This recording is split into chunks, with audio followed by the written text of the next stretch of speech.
한국교회의 건강한 변화를 염원하는 여러분 안녕하십니까? 교회개혁 실천연대가 준비한 연속 기획 포럼 교회개혁과 한국교회 트렌드에 오신 여러분 환영합니다. 저는 사회를 맡은 공동대표 남호성이라고 합니다. 여러분께 인사 말씀을 드리며 오늘부터 시작해서 매주 한 번씩 3주 동안 진행될 이번 포럼의 취지와 일정에 대해서 간략하게 소개해 드리려고 합니다. 예언은 마침내 현실이 되었습니다. 우리 교회개혁 실천연대는 2022년에 창립해서 지난 20년 동안 한국교회 개혁을 촉구하면서 예언자적인 역할을 감당해 왔다고 생각을 합니다.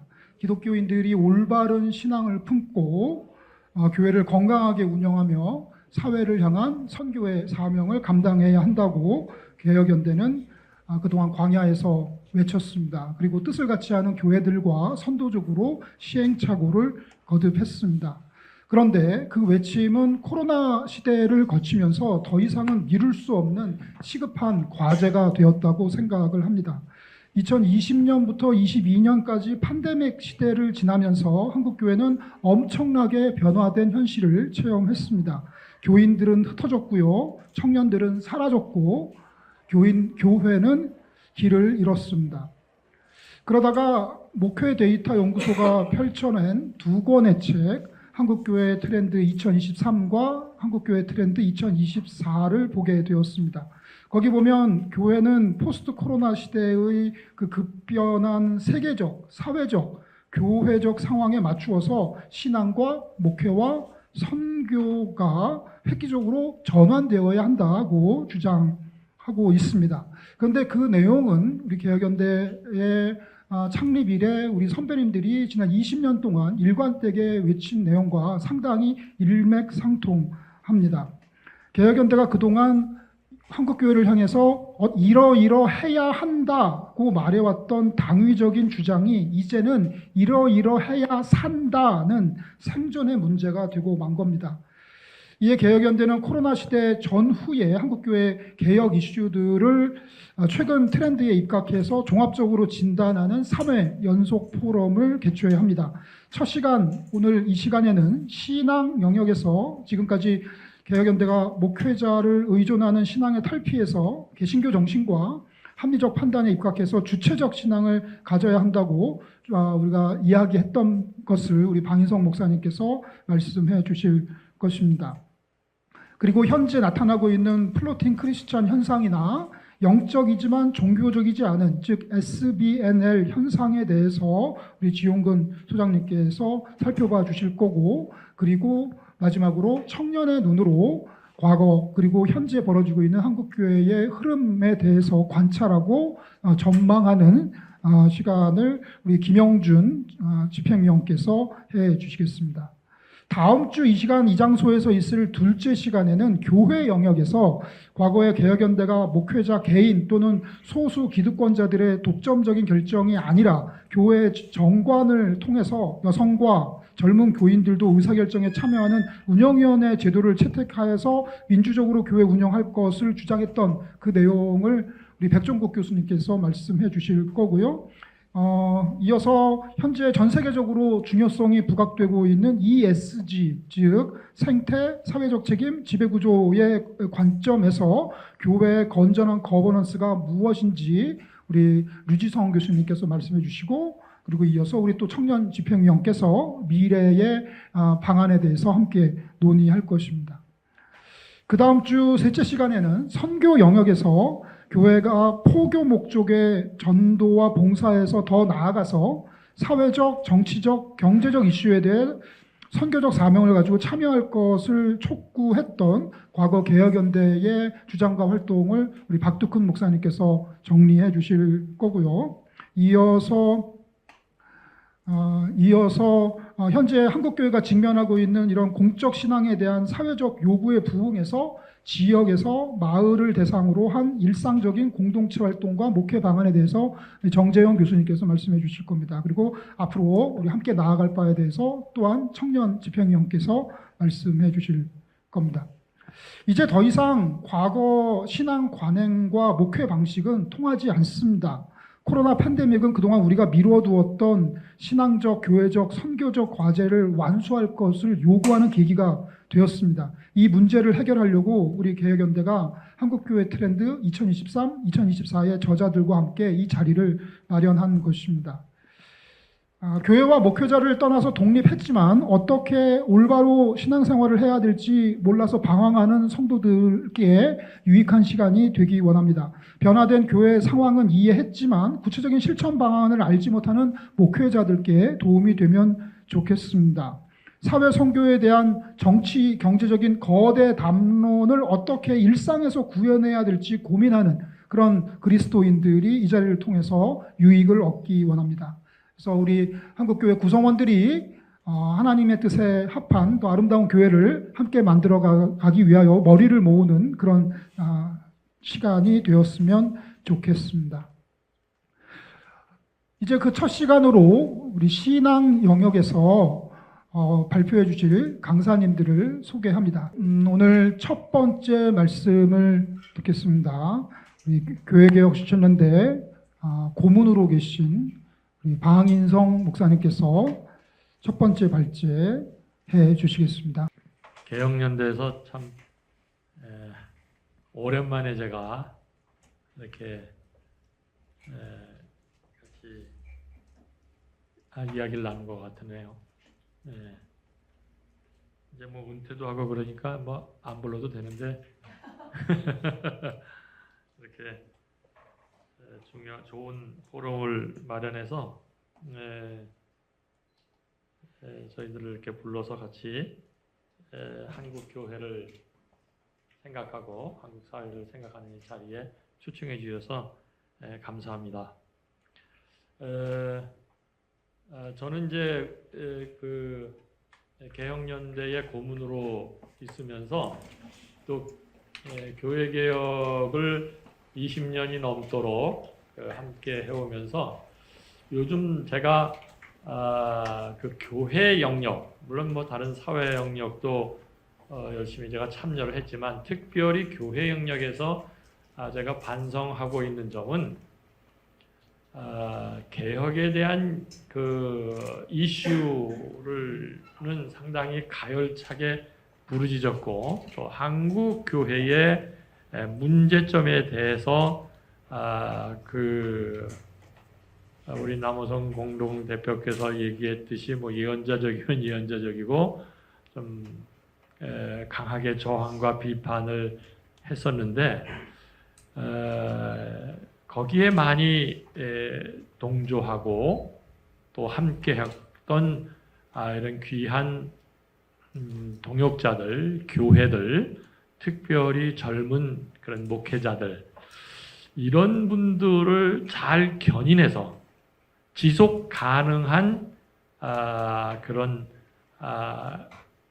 그 개혁 교회, 지속 가능한 그런 작은 교회 운동, 정말 예수께서 머리가 되시고 아름다운 이런 공동체를 일구면서 한국 교회의 모본이 되고 또 한국 사회에 좀 귀감이 되는 이러한 교회를 지속 가능하게 또는 잘 살려내는 이러한 역할은 잘 못한 것 같다라는 좀 그 아쉬움이 저에게 있습니다. 그래서 어떻게 하면 이런 계속 개혁된 교회로 우리 교회의 진정한 권위를 회복하고 아름다운 공동체를 일구어서 우리 한국 사회에 빛과 소금의 역할을 감당하는 이런 교회를 견인해내고 또 살려내고 지속 가능하게 할 것인가 이런 것에 헌신할 수 있는 이러한 일이 있다면 나이가 들었지만 헌신을 해야겠다 뭐 이런 생각을 요즘에 하고 제 나이 또래의 동역자들과 만나고 고민을 하고 있습니다. 그래서 지난번에는 제가 일주일 전인가 2주 전에 부산에 가서 그런 이 작은 교회들 정말 새롭게 교회 운동을 하려고 하는 교회와 목회자들을 만나서 같이 나누기도 했습니다. 오늘 제가 여러분들하고 나눌 이런 발제의 요지는 뭐 20여 년 동안 꾸준하게 외쳐왔던 신앙의 본질에 대해서 다시 한번 생각하고 함께 나누고자 합니다.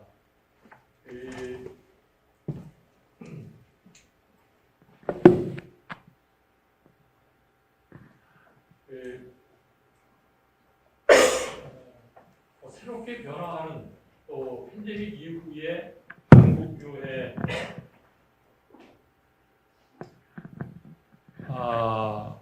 에서도 변함없이 있어야 될 확인해야 될 그런 신앙의 본질에 대해서 좀 진부하지만 다시 한번 우리의 마음과 우리의 생각을 열고 들여다 봤으면 좋겠습니다. 우리가 잘 아는 대로 이 코로나19는 우리 한국 교회의 민낯을 잘 들여다본 계기가 되었습니다. 뭐 여론조사에서도 2022년 4월 27일 국민일보에 소개된 그런 여론조사에서도 코로나19 이전의 여론조사와 코로나가 이제 끝나가는 그때의 22년 3월에 조사한 그런 한국교회 신뢰도를 보면 무려 13.7%, 14%가 한국교회의 신뢰도가 추락됐다는 것을 보아서 정말 한국 사회 앞에 한국교회의 부끄러운 민낯을 드러냈습니다. 그럼에도 불구하고 이제 이 코로나19 팬데믹은 우리 인류 모든 사람들로 하여금 더 종교성을 강하게 하는 요인도 됩니다. 인간의 무기력함, 인간의 나약함, 과학에만 의존할 수 없는 그런 그것을 목도한 우리 사람들은 더 종교성을 갖게 될 것이고 더 우리를 안전하게 또 생명을 존중하고 인간의 존엄을 지키는 행복하고 아름다운 교회는 어떤 것일까라는 공동체적 그리움, 사모함, 열망은 오히려 더 짙어졌다라고 저는 보고 있습니다. 제가 가끔 1년에 한두 번씩 우리 4대 종단 또 7대 종단의 종교 지도자들과 대담을 하는 그러한 자리에서도 공히 느끼는 것은 종교가 이 팬데믹을 거치면서 권위가 심각하게 추락이 됐지만 한편으로는 정말 우리를 안전하게 또는 이 사회의 귀감이 되는 이런 아름다운 종교는 어디일까라고 하는 열망이 각 종단마다 꿈틀거리고 있다는 것을 제가 여러 종단의 지도자들을 통해서도 대화를 해가면서 느끼고 있습니다. 과연 이런 위기가 정말 새로운 교회 운동 또는 변화된 교회의 모습으로 설 것인가 아니면 이 팬데믹과 같은 이런 현상으로 무기력했던 한국교회가 더 이상은 그렇게 고개를 들 수 없는 이런 곳으로 추락할 것인가 이거는 한국교회에 스스로 질문하고 들여다봐야 되고 함께 마음을 모아야 될 것이라고 생각을 합니다. 특별히 우리 교회개혁 실천연대 함께하는 교회들 또 우리 동역자들 또 회원들 우리 귀한 젊은이들은 이런 위기를 통해서 정말 그 하늘의 음성을 듣고 새로운 기회로 삼는 저와 여러분이 되었으면 좋겠습니다. 본론으로 들어가면 저는 그 20여 년 동안 교회 개혁의 근간이 되는 신앙의 문제를 자주적 신앙, 주체적 신앙, 자립적 신앙을 끊임없이 외쳤습니다. 스스로 분별력 있게 일어서서 자신이 주인이 되어서 그 신앙의 복음의 능력을 드러내는 이러한 신앙인으로 서야지만 자신도 행복하고 교회 공동체도 살고 또 그런 그리스도인을 통해서 우리 사회도 그 변화를 도모할 수 있다. 저는 그렇게 생각하면서 외쳤습니다. 그 주체적이고 자주적이며 자립적 신앙이란 도대체 어떤 것인가 하는 것을 간략하게 나눠보고자 합니다. 저는 이 신앙은, 건강한 신앙은 질문하는 신앙이다 라고 제가 그동안 외쳤고 또 다시 한번 정리를 해봅니다. 정직한 질문을 할 수 있어야 되는데 이상하게도 이 종교인들이 이 종교 제도권 안에 들어오면 이성이 마비돼요. 그리고 질문을 상실합니다.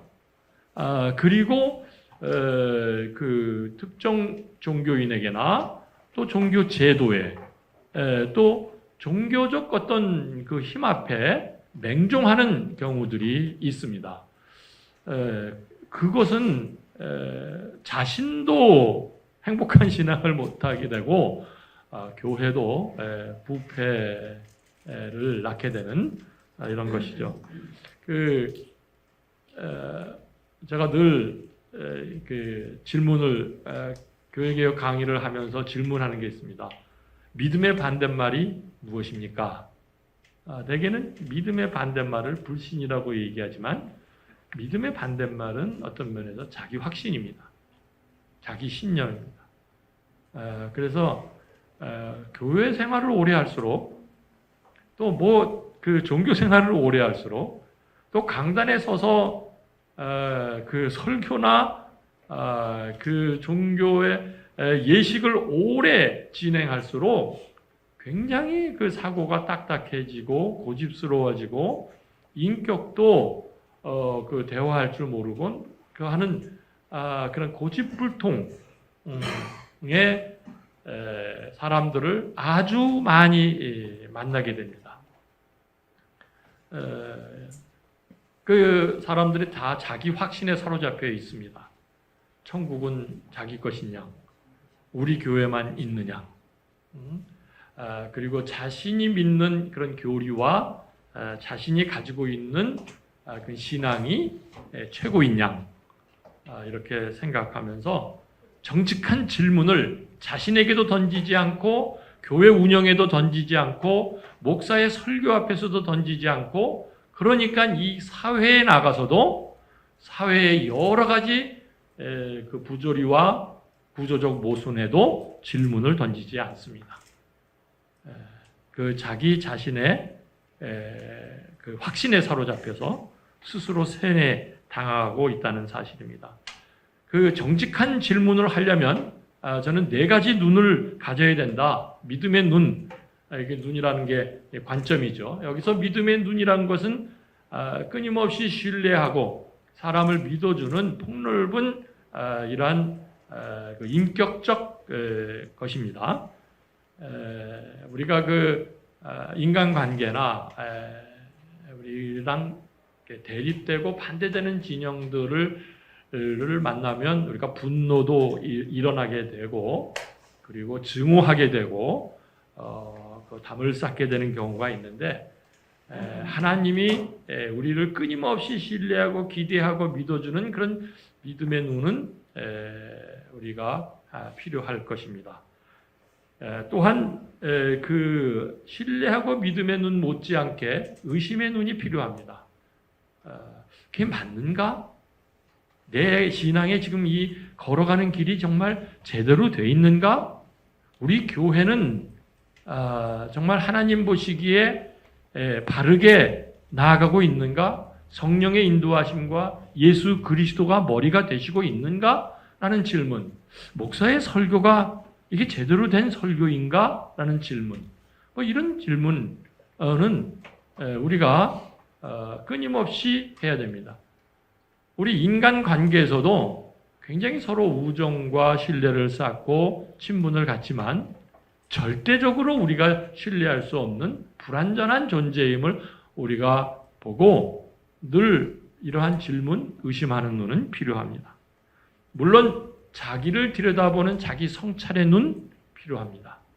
우리가 저만 해도요, 개혁을 외치고 뭐 그럴듯한 얘기를 많이 하고 또 불의와 부조리에 저항하고 몸바쳐 싸우기는 하지만은 제 자신을 들여다보는 성찰의 눈은 얼마큼 있었는가, 이것 굉장히 중요합니다. 이거 함께 가지 않으면 우리가 같이 우리의 개혁의 대상인 그런 사람들과 같이 나 자신도 개혁의 대상이 될 수 있다는 사실입니다. 또 하나의 눈은 구조를 보는 눈입니다. 전체를 보는 것이죠. 나무와 숲을 보는 그런 눈. 이 네 가지 눈은 정직한 질문에 정말 필요한 것입니다. 동시에 가져야 하는 것이죠. 주체적 신앙인은, 자립적 신앙인은 이런 정직한 질문, 이 네 가지의 관을 갖고 끊임없이 해 간다는 것입니다. 또 하나는 주체적 신앙은 어떻게 출발하는가, 어떻게 생성되는가. 우리 신앙은 하나님과의 만남입니다. 어떤 하나님과의 만남입니까? 모세가 만난 하나님이 대표적으로 우리에게 소개되고 있습니다. 모세가 광야에서 가시떨기 나무 불타는 곳에서 하나님을 경험합니다. 그리고 새로운 사명을 받습니다. 그때 이 모세가 질문합니다. 당신의 이름이 누구십니까? 누가 나를 보냈다고 내가 이집트에 가서 얘기해야 합니까? 지금 나를 압도하는 당신은 도대체 누구입니까? 그때 그 하나님이 대답하십니다. 그 하나님의 이름입니다. 나는 나다. I am who I am. 나는 스스로 있는 자다. 이런 것입니다. 이게 무슨 뜻입니까? 이것은 나는 유일한 존재다. 비교 불가이다. 그런 뜻이죠. 성경의 70인역에서도 또 히브리 성경에서도 잘 표현되고 있습니다. 선한 일을 도모하면 반드시 이루는 그 하나님이다. 이 하나님을 모세가 만나고 나서 그 정체성이 변화되지 않습니까? 이집트에서의 왕자의 신분, 또는 민족을 구해보려고 했다가 그 의분에 의해서 살인자의 오명을 쓰고 광야에서 정말 치름없이 양치기로 있었던 그 신분. 그 신분보다 더 중요한 신분이 나는 비교 불가인 유일한 하나님의 형상을 닮은 존재이구나 라고 하는 자아 정체성, 자기 존재를 깨달은 것입니다. 그래서 그런 어떤 외적인 신분에 의지하지 아니하고 그 유일하신 하나님, 비교 불가이신 하나님, 선한 일을 도모하시면 반드시 이루시는 그 하나님을 경험한 자로서 우뚝 선 이 모세의 새로운 존재는 이집트에서 히브리 민족을 구출해내는 귀한 역할을 감당했었지 않습니까? 이런 하나님의 경험은 자기의 존엄성, 하나님이 지으신 걸작품, 다른 외적인 것과는 비교할 수 없는 위대한 존재임을 자각하는 것이 우리 기독교 신앙의 본질인 것입니다. 그런데 이상하게 우리 개신교에서, 한국교회에서 교회만 들어오면 매일같이 나는 죄인이로소이다라고 하면서 자기를 자학하고 자기의 존엄성을 잃어버리고 자신이 그 선한 일을 도모하면 반드시 이루시는 그 하나님의 정체성을 회복하는 이러한 것은 없이 아유 나는 못합니다 하면서 이상한 겸손, 그 말도 안 되는 겸손, 그러면서 가장 오만하고 가장 고집스럽고 가장 교만한 모습은 그 대화불통, 고집불통은 다 부리는 이런 이상한 인격의 소유자로 한국 교회에서 남아있다는 것입니다. 이거야말로 의존적 신앙인의 전형적인 모습입니다. 주체적 신앙이 아닙니다. 자기의 존엄성, 위대한 하나님의 걸작품, 비교 불가인, 어느 누구도 나와는 비교할 수 없고 어느 곳으로서도 내가 평가받지 않는 하나님의 위대한 존재임, 이 사실을 망각하고 특정한 목회자에게 의존한다거나 종교 제도권에 의존한다거나 건물 안에 갇혀 있다거나 이런 데 의존해서 존엄성을 잃어버리는 것은 제대로 된 하나님을 만났을까? 모세가 만난 하나님, 예수 그리스도를 통해서 하나님을 소개한 그 하나님을 만났을까? 그래서 예수님은 나를 본 자는 하나님을 본 자다 라는 위대한 말씀을 하셨지 않습니까? 그런 하나님을 경험하는 것이 우리 주체적, 자주적, 우리 자립적 신앙의 출발점이라고 얘기할 수 있겠습니다. 이것을 망각하게 되면 우리가 교회 안에서 그런 제도권이나 특정인에게 그 의존적 신앙인으로서 살다가 그저 우리 그동안 교회개혁 실천연대가 외쳤던 이런 세습, 재정비리, 각종 성문제, 비윤리적인 이런 문제가 일어남에도 불구하고 그저 그 안에서 무감각하거나 또 동조하거나 오히려 옹호하거나 하는 이런 일들은 그 자주적, 주체적 신앙을 갖지 못한 모습인 것입니다. 자주적, 주체적 신앙은 삶을 통해서 드러나게 되어 있습니다. 신앙은 단순히 지식이나 또는 어떤 제도를 지키는 것에 머물지 않습니다. 삶을 통해서 드러난다는 것은 우리 성경에 너무나도 많이 나타나 있습니다. 유명한 명제죠. 행함이 없는 믿음은 죽은 믿음이다.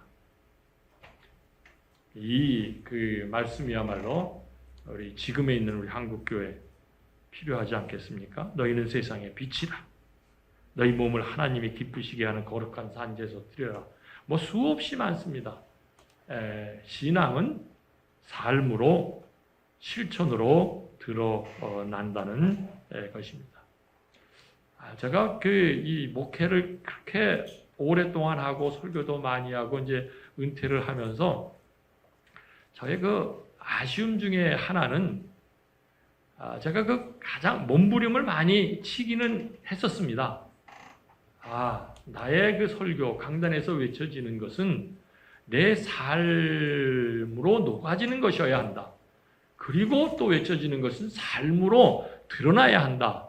이것을 제 자신에게 끊임없이 묻고 실천하려고 애를 썼지만 그럼에도 불구하고 괴리가 있고 조금 더 가열차게 제가 복음적 삶을 살아내면서 그 강단에서 외쳤더라면 하는 이런 아쉬움이 있습니다. 이건 설교자에게 정말 도전되어야 되겠고 또 신학교에서 강의하는 신학자들에게도 매우 중요한 과제입니다. 물론 이론을 분석하고 조직하고 만들어내고 가르치고 하는 일이지만 끊임없이 자신의 영역에서 이런 신앙의 삶을 실천하지 않는다면 부부관계나 가정이나 이웃이나 그 영역에서 제대로 드러나지 않는다면 또 이 사회 현실에서 드러내지 아니하고 우리가 그 삶을 산다는 것은 그런 주체적 신앙인으로서는 허구인 것입니다. 예수의 산상수훈이 왜 그렇게 당시 서기관과 율법사들과 다릅니까? 그것은 예수의 산상수훈은 자신을 가리켜서 하시는 말씀입니다. 그리고 그 산상수훈대로 자신은 삶을 사시다가 십자가에 돌아가셨다는 사실입니다. 주체적 신앙은 관계 회복입니다. 신앙은 관계 회복이라는 것을 우리가 다시 한번 자각할 필요가 있겠습니다. 하나님과의 관계, 이웃과의 관계, 팬데믹을 통해서 우리 모든 인류가 자성하고 있는 피조물, 자연과의 관계, 이 관계를 제대로 회복해야 합니다. 신앙은 다른 게 아니에요, 사실. 관계입니다. 그런데 이상하게 신앙인일수록 이 관계를 잘못 맺는 경우들이 종종 있습니다. 교회 안과 교회 밖에 담을 쌓고 그리고 믿는 사람과 믿지 않는 사람의 그 관계를 단절하는 것이 마치 신앙이 좋은 것처럼 생각하고 이웃 종교들을 지옥 갈 사람으로 몰아가는 그 이상한 배타적인 것이 신앙의 우월성을 지키는 것처럼 생각하는 것. 소외된 자, 약한 자, 소수자들을 외면하고 무시하고 차별하는 것을 마치 신앙이 좋은 것처럼 각색되는 것. 이것은 신앙의 모습과는 전혀 다른 것이고 특별히 자기의 존엄성을 확인한 주체적 신앙인은 다른 사람의 존엄성도 볼 수 있는 눈이 필요합니다. 자기만 비교 불가이고 자기만 유일한 존재입니까? 세상에 자기만 유일하게 하나입니까? 상대방도 다른 사람도 유일하게 하나로 걸작품으로 이 땅에서 존재하고 있다는 사실을 눈으로 보는 것입니다. 그것이 주체적 신앙의 관계 회복입니다. 제가 영국에서 공부할 때 제 지도 교수가 갈라디아서를 제가 논문으로 썼었는데 그때 이 갈라디아서를 보면서 이 갈라디아서를 네가 어떻게 선택했느냐? 갈라디아서에 위대한 선언이 있는 것을 아느냐? 성경의 가장 위대한 선언이라면 자기는 그 갈라디아서에 있다. 이렇게 말했습니다. 그것이 바로 갈라디아서 3장 28절입니다. 유대인이나 헬라인이나 종이나 자유인이나 남자나 여자나 그리스도 예수 안에서 하나이니라. 차별 없이 하나이니라. 야, 이 명제가 성경 전체의 대선언과 같다는 것입니다. 그래서 저는 이것을 공부하고 이 교수로부터 이 말씀을 보고 새로운 눈으로 구약서부터 신약을 보니까 야, 이것이 관통되어 있더군요. 구약에서도요. 정말 이 하나님의 관점, 차별 없이 인간을 보시고 이끌어 가시는 그 하나님의 관점을 볼 수가 있었습니다. 유대인이나 헬라인, 종교적 차별을 넘어서는 것입니다. 유대인과 헬라인은 이 종교적 벽은 이건 어마무시한 것입니다. 요즘 우리가 이 종교 갈등과는 비교할 수 없습니다. 이건 뭡니까? 자신은 하나님의 나라, 하나님의 선택받은 사람들이고 이방인은 다 죄인이고 멸망받을 존재입니다. 마치 우리 한국 교회가 이웃 종교를 바라볼 때 다 지옥 갈 존재로, 불신자들을 바라볼 때 다 패망하고 지옥 갈 존재로 바라보는 종교 우월주의, 차별의 의식, 이건 매우 위험한 것입니다. 물론 우리가 가지고 있는 복음, 유일하신 구원자이신 예수 그리스도의 귀한 신앙의 복음을 갖고 있다. 이 신앙의 선물을 받았다는 것과 다른 사람을 다 지옥으로 보내는 차별적 우리의 시각과 행동과 우리의 그런 인간관계는 전혀 다른 것입니다. 왜 우리가 불교인들과 이웃 종교인들과 함께 서로 사랑으로 교제하고 인격적으로 우리의 삶을 나누고 사회 공동체를 이루어갈 수가 없습니까?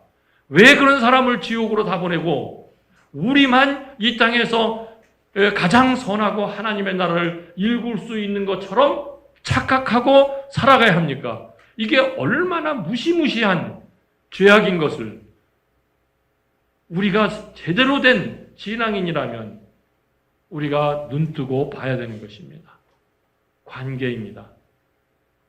함께 평화로운 관계를 유지해 가야 되는 것입니다. 우리 사회의 갈등이 얼마나 심합니까? 보수와 진보, 경제적 양극화, 세대별 갈등, 이 심각한 갈등 속에서 정말 주체적 신앙인들은 이 관계를 잊고 함께 더불어 우리 사회를, 교회 공동체를, 이 전 지구를 묶어낼 수 있는 이러한 위대한 관계 회복을 갈라디아서 3장 24절에 28절의 위대한 선언을 실천할 수 있는 우리가 되어야 하지 않겠습니까? 시간이 많이 가서 결론적인 글은 안 하는 게 좋을 것 같습니다. 제가 이 대안으로 쭉 설명했습니다. 주체적 신앙이 결국 자신을 행복하게 하고 자신의 주변을 변화시킬 뿐만 아니라 그러한 신앙인들이 교회 공동체를 변화시키고 정말 그 종교의 권위를 회복시키는 공동체로 만들 것이고 더 나아가 이 사회를 살려내는, 변화시키는 역할을 감당할 것입니다. 주체적 신앙으로 서는, 그래서 이 팬데믹 이후에 멋진 변화를 일구어내는 저와 여러분이 되었으면 합니다. 감사합니다. 우리가 지금까지 교육업 시스템대가 20여 년 동안 주장했던 과거의 이야기들을 한번 총정리하는 짧은 시간이었다면, 이제는 지금 현재 코로나 이후에 한국 교회가 경험하고 있는 현재의 현상들을 바라보고 우리가 문제의식을 돋우면서 우리가 지금 방희석 목사님께 들은 이 말씀을 어떻게 이렇게 변화된 코로나 시대 이후 시대 상황 속에 한번 적용해 볼 수 있을까 하고 함께 고민하는 시간을 가지려고 합니다. 목회 데이터 연구소 소장이시면서 한국교회 트렌드 2023, 2024를 편집하신 우리 지용근 소장님 말씀드리겠습니다. 박수로 환영해 주시기 바랍니다. 남 대표님이 그 얘기를 하셨어요. 저 연구소에서 이제 기획을 해서 한국교회 트렌드 2023하고 이제 2024 책이 나왔는데, 이 책 잠깐 좀 설명을 드리면 이렇게 반응이 있을 줄 몰랐어요. 네, 그러니까 주변에서 이제 저 연구소가 생기고 나서 주변 목사님들이 한국의 트렌드 코리아라는 책이 있는데 그 책이 지금 우리나라에서 제일 많이 파는 책이거든요. 교회도 좀 트렌드 책이 좀 있으면 좋겠다라는 제안을 참 많이 받았어요. 그래서 저희는 데이터를 다루는 그런 연구소니까 이거 어떻게 할까 하다가 이런 책이 나오면 좋겠다 교회한테. 처음부터 이 책을 갖고, 그러니까 이 책이 나오면 정책 당회나 교회 정책 의사결정할 때 도움이 되는 책을 만들고 싶었어요. 그래가지고 그러다 이제 아무래도 리서치를 해야 되니까 돈이 드니까 그 기아대책을 만나게 돼 기아대책에서 1억을 펀딩을 해준 거예요. 그래서 이제 그 돈을 갖고 그 리서치를 그러니까 목회자들 대상 서베이를 하고 그다음에 일반 국민 대상으로도 하고 성도들 대상 조사해서 다 해서 이렇게 10개 주제를 만들어서 그렇게 해서 책을 냈는데 반응은 있을 거라고 봤어요. 그러니까 무슨 얘기냐면 이런 컨셉의 책이 없었기 때문에 그런데 이 책이 2만 권이 넘게 팔렸어요. 그러니까 많이 팔렸어요. 그러니까 기독교계 중에서 제일 많이 팔린 책이 된 거예요. 2024도 비슷합니다. 그런데 이 책이 이제 아까 남 대표님 말씀하실 때 이 책에서 주장하는 거나 그 내용이 그 개혁연대에서 그동안 주장했던 거하고 어느 정도 좀 비슷하다고 말씀하셨잖아요. 이게 왜 그럴까 생각해 보면 이게 데이터가 있어서 그럴 것 같아요. 데이터. 저희 데이터베이스라니까 제가 이제 강의할 때도 저는 뭐 그냥 제가 갖고 있는 달란트 갖고 이 연구소를 시작한 거지 이렇게 강의할 거라고는 뭐 꿈에도 생각 못했죠. 사실은 강의는 생각도 못했어요. 숫자를 갖고 이제 얘기를 하니까 아무래도 반박하기가 좀 어려우니까. 그리고 제가 뭐 아무래도 이제 저희 연구소의 첫 가치가 뭐였냐면 처음 시작할 때 가치는 정치 중립이었습니다. 정치 중립, 가치 중립이어서 어느 쪽으로도 치우치지 않겠다. 뭐 이제 이런 생각을 갖고 좀 시작을 했거든요. 그러다 보니까 데이터에 대한 신뢰도가 좀 있게 되고 뭐 이렇게 해서 이러다 보니까 그 책이 이제 많이 알려지게 했거든요. 저는 좀 전에 박무사님 말씀하신 거 되게 동의가 돼요. 네, 그러니까 아마도 한국교회 어떤 진보적인 교회나 보수적인 교회나 작은 교회나 큰 교회나 농어촌 교회나 도시교회나 모든 교회 목회자들이 다 동의할 것 같아요. 어떤 이런 주체적 신앙에 대해서. 그러면 저는 그 개혁연대가 한국교회 전체적으로 한국교회에서 주체적 신앙을 정말 갖고 있는 사람이 몇 프로 되는지 한번 확인해 보셨으면 좋겠어요. 확인을 해보고 그리고 일반 사람들은 주체적 신앙 그다음에 이제 어쨌든 이게 삶의 열매가 돼야 되니까 주체적 신앙을 정말 하고 싶은지 그런 신앙이 되고 싶은지 그런 의지가 있는지 아니면 그냥 과거처럼 그냥 기존처럼 노예적 신앙을 갖고 그냥 목사님의 의존대로 이렇게 하고 싶은 사람이 얼마나 되는지 측정을 하게 되면요. 그럼 전략이 나올 수가 있어요. 네. 이렇게 되면 아마 개혁연대가 이런 데이터를 해서 발표가 된다면 굉장히 좀 이슈가 될 것 같은데요. 뭐 그런 생각 좀 해봤습니다. 물론 이제 비용 들긴 하겠지만 잘 펀딩 하셔가지고 그래서 그런 조사도 한번 해보시면 저 연구소가 다 도와드릴 테니까 네, 좀 하시면 좋겠다는 생각이 들었어요. 네. 저 연구소 뒤에 계시면 잘 안 보시겠지만 제가 설명드리면 이제 좀 전에 말씀드린 정치 중립, 가치 중립의 공정한 팩트 탱크들인데 더 나은 정부가 더 나은 세상을 만든다 이 문장을 생각했어요. 그러니까 목회자들한테 좀 더 많은 정보를 제공해주면 온전한 의사결정을 하겠다 교회에서 자기 감각적인 경험적인 것 갖고 의사결정하는 게 아니라 데이터에 베이스된 이런 의사결정을 할 수 있겠다 이렇게 했는데 지금 현재 우리나라 목회자가 한 10만 명 된다고 하는데 지금 한 매주마다 2만 명 정도 2만 명 좀 넘어요. 그렇게 지금 이메일이나 카톡으로 저희 주간 리포트를 보내드리고 있습니다. 아직 안 보시는 분들은 이게 무료니까 카톡에 그냥 목회 데이터 행도 치시면 바로 보실 수 있습니다. 네. 자 보겠습니다. 이건 아까 제가 말씀드린 거고 이제 이거 지금 이제 2025 준비하고 있습니다. 네. 9월 말에 나옵니다. 네. 한국 종교 변화 그러니까 오늘 제가 말씀드리는 거는 물론 저한테 요청하신 거 이제 플로팅 크리스찬도 2023년 저희가 이 말을 만들어낸 거예요.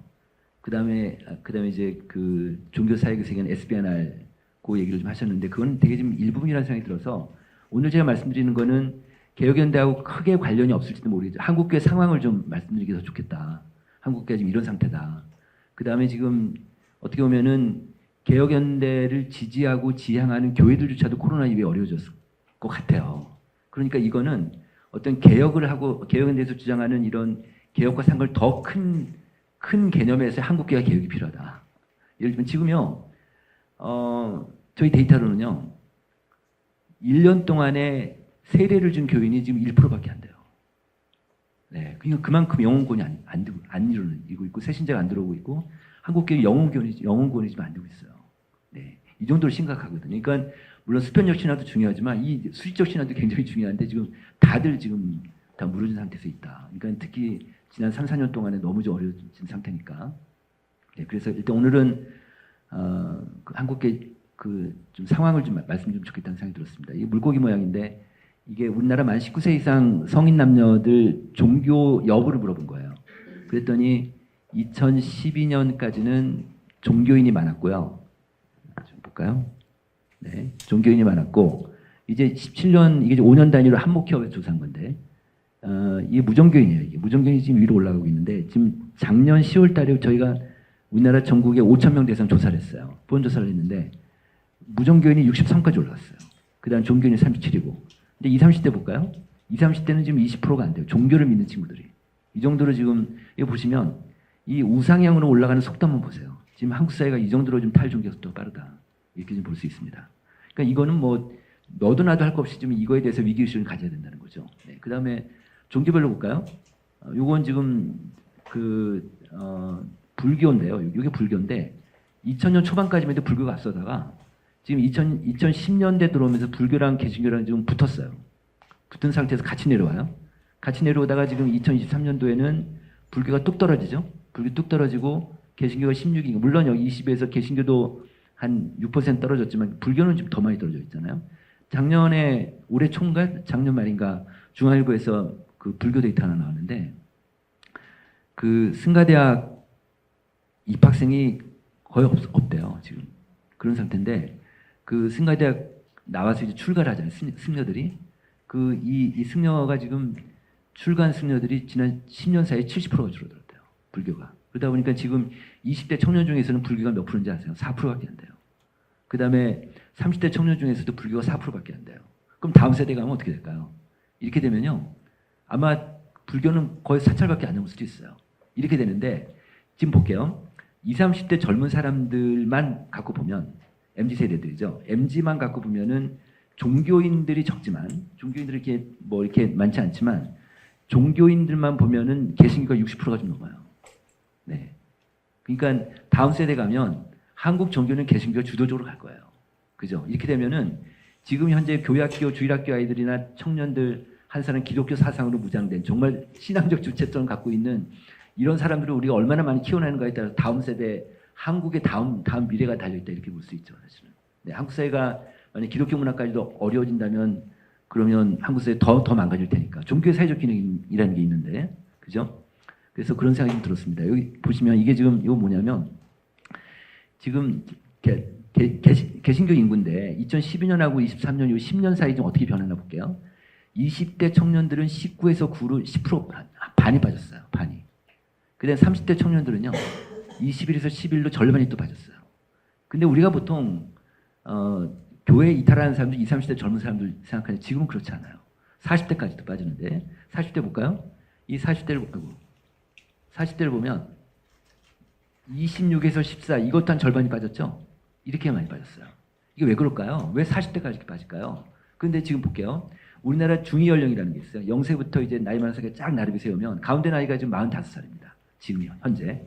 근데 지금 오늘 오신 분들 교회에서 40대 장로 있으시면 손 한번 들어보세요. 40대 장로. 거의 없어요. 제가 뭐 그 강의할 때마다 물어보면 진짜 40대 장로가 있는 교회가 거의 없는 것 같아요.